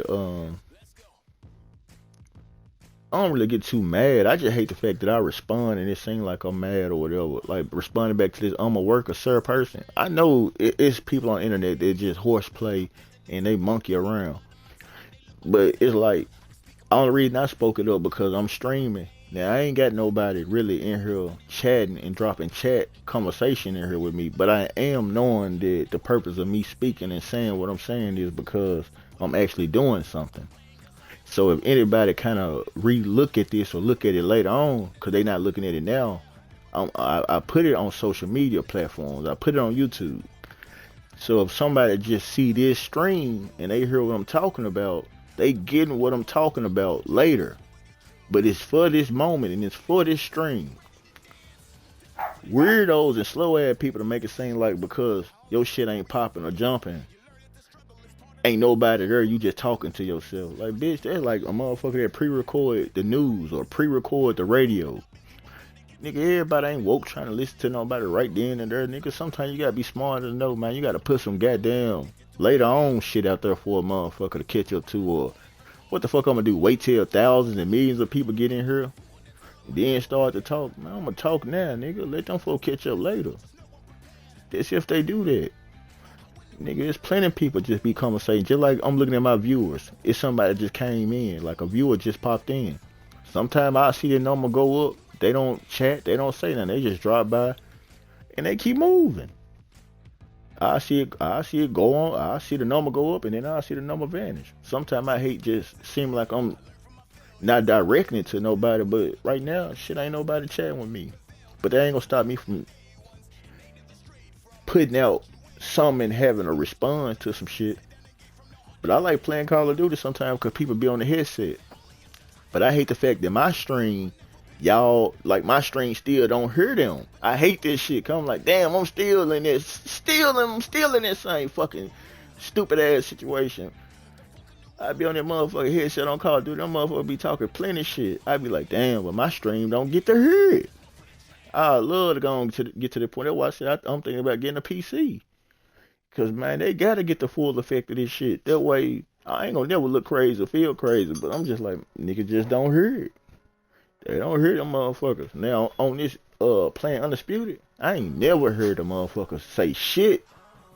At all these people I done seen stream Undisputed, I ain't never ran across a motherfucker on Undisputed that didn't talk. Only time I done heard a nigga talk on Undisputed is when a nigga done sent me a party invite. And me and them came into a fight, and they want to send me a party invite so I could talk to them while the fight. And there's somebody from the UK. The UK people, the only people I know, once they finna fight you on Undisputed, they want to actually talk to you. But I'm saying, like, while I got my headset down, I don't even know if the other people can hear me on Undisputed. But I ain't never, on my life, I ain't never heard nobody say nothing. Like, even with these headsets, I ain't never heard nobody come on Undisputed and say, shit, I can play 2K. And people will come in on 2K and it'll be like, they'll be talking or they be vibing, they'll be bumping their music on Call of Duty, put on the headset. Them folks on that hoe. Now, sometimes people don't be on Call of Duty saying nothing, though. Sometimes I be playing multiplayer, they don't be saying nothing. Like, sometimes it'll just be me on that motherfucker. But then sometimes it do be some people saying something, it just depends. But on Undisputed, I ain't never heard nobody. I be like, damn, man, can I get somebody that got a headset on this bitch? But some of the time I like not talking on Undisputed when I'm boxing. I be feeling like they don't know me and I don't know them. So it be kind of exciting for me because I'm like, they don't know me, they don't know nothing about me, so they don't really know how I'm coming. They don't know how I'ma fight. But I be believing it when motherfuckers hear my voice sometimes, they gonna be a nigger. He's a nigger, so he gonna fight like a nigger. All due respect though, that's just real shit. But it be funny to me cause I be like, man, it ain't just that. It be like, even when I fight against people, cause they ain't gonna hear me, I be feeling like if I'm fighting against a guy, he black, and he realized that I'm on the headset talking and I'm black, he might be a little motivated. Oh, okay, it's a black dude. I kind of figure out, I kind of know how to handle a black man. So it's me. I like the element of a surprise type shit. Like, so here we go, man. That nigga name Squirrely KY. If that shit don't make it seem like what I'm finna say finna fit, that boy they're nuts. 80-3. With him being 80-3. 80-3. I mean 80 wins, 30 losses. My motivation be he can be beat. He can be beat. And what I say, do your business.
Did be the part that I get disappointed at. But like people like him, like to me, it'd be a difficult to beat him. That ain't really difficult. It'd be more of a bad timing. Like that was bad timing. He actually, he actually is really garbage. No disrespect to him. He might win, whatever. But to be 1,000 and give it to it 1,000, his combination set, he throwing it like he throwing it as if I'm there. I just so happened to have walked into it, or that punch that I was throwing, he just so happened to have it actually connected. Which to me, that should be buddy as hell playing this shit. Like to me, there be the weakness in it. That it's a air throw. Like he not fighting like okay, so like we right here. This fighting distance. I'm knocked out about a shot that ain't even fighting distance. Like he ain't. You see, he ain't throw it. He ain't you. Look, this is what I'm breaking down about this. He is not throwing it right now. He's scared to throw that motherfucker. But when it's like this, I'm right here. He threw it, and I stepped right here, and it knocked me out. See, like, look, he ain't nobody. He ain't hard to beat. Look, I'm gonna show you. Look, he ain't like he not a good boxer. Niggas like him learn a combination from playing like the computer, playing that computerized mode. Now watch this. Like he can't use it. He can't use that little 4-piece. But he now remember, he got the 4-piece in him. That's what he was relying on, sticking and moving 4-piece down him.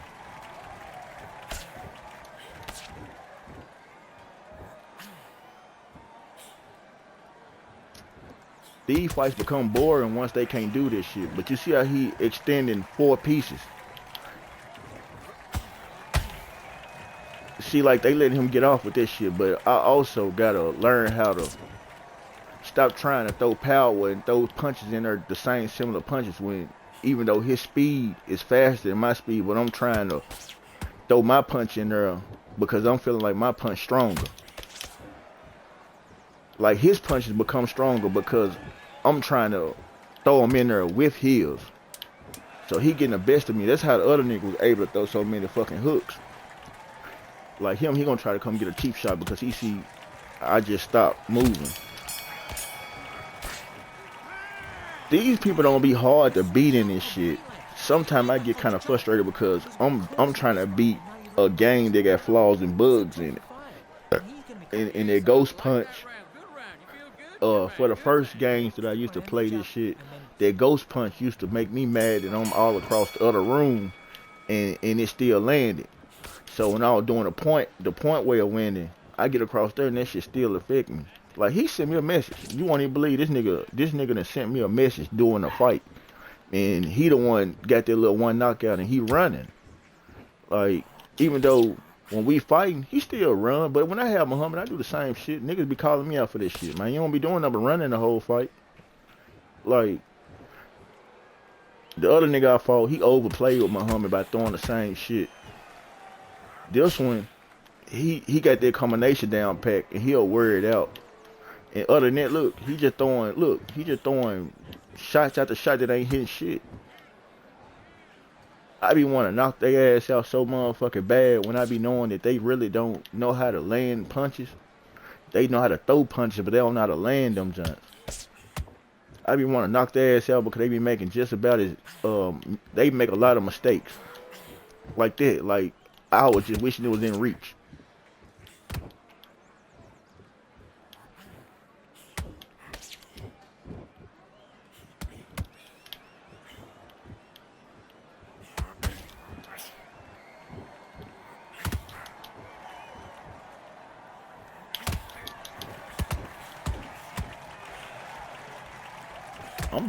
I can't be disappointed because I play with Muhammad a lot. And this is what to expect.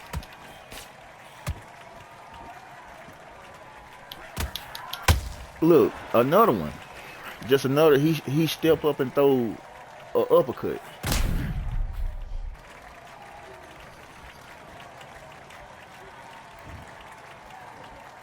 To me, like, I play with Muhammad a lot, and playing against Vital, he is easy to beat with Muhammad, but sometimes people play with him better. Like, to me, I'm kind of upset that I'm doing a lot of talking and I ain't doing no action, and I'm letting people beat me off just me not just fully locking in and being concentrated.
I know Muhammad can be difficult to catch and beat, but I also know he easy to knock out.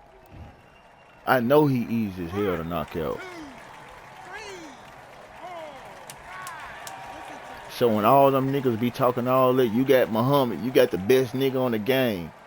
That's sad. I be like, nigga, you garbage as hell, nigga. Just because that nigga the best nigga on the game, nigga, you ain't talking about shit. The niggas be trying to talk this shit. Oh, you trash. I beat you. You got Muhammad. I be like, man, niggas be sounding so dumb. Like, nigga's a boxing game, nigga. What make you think, dude, in like, he ain't gonna lose? It's like Rocky Marciano. Man, you nigga Rocky Marciano, them folks, when you fight against Rocky Marciano, them folks say he ain't never been knocked down. Niggas will beat the fuck out of dude.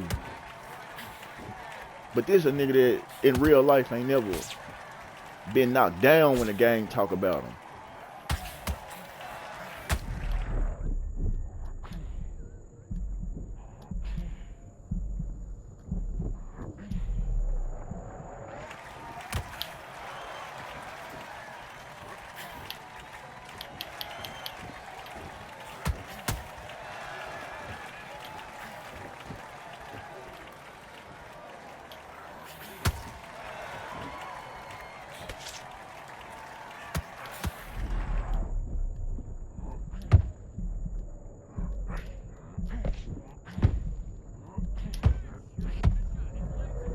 I often say, how many you think he can avoid not knocking him on out?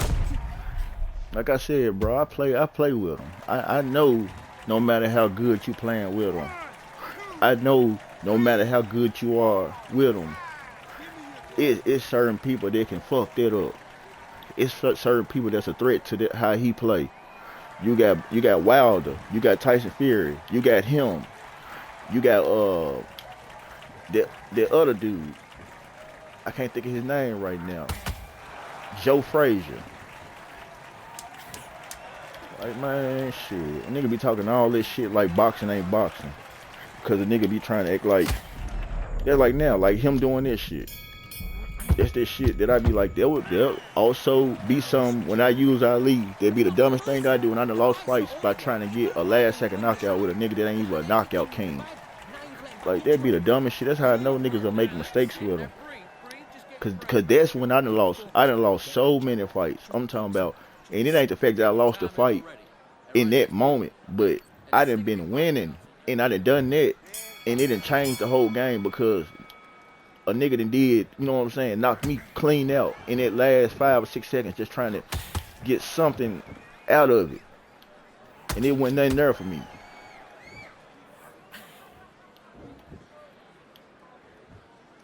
I wonder what he's saying in my inbox that he feel like he got to keep on inboxing me. He gonna try to call me trash or garbage, like shit, like he doing such a good job. Like, and look, if you notice, if you watch my first fight against him, that's what the first Muhammad was doing. Nothing but that move. It's all good.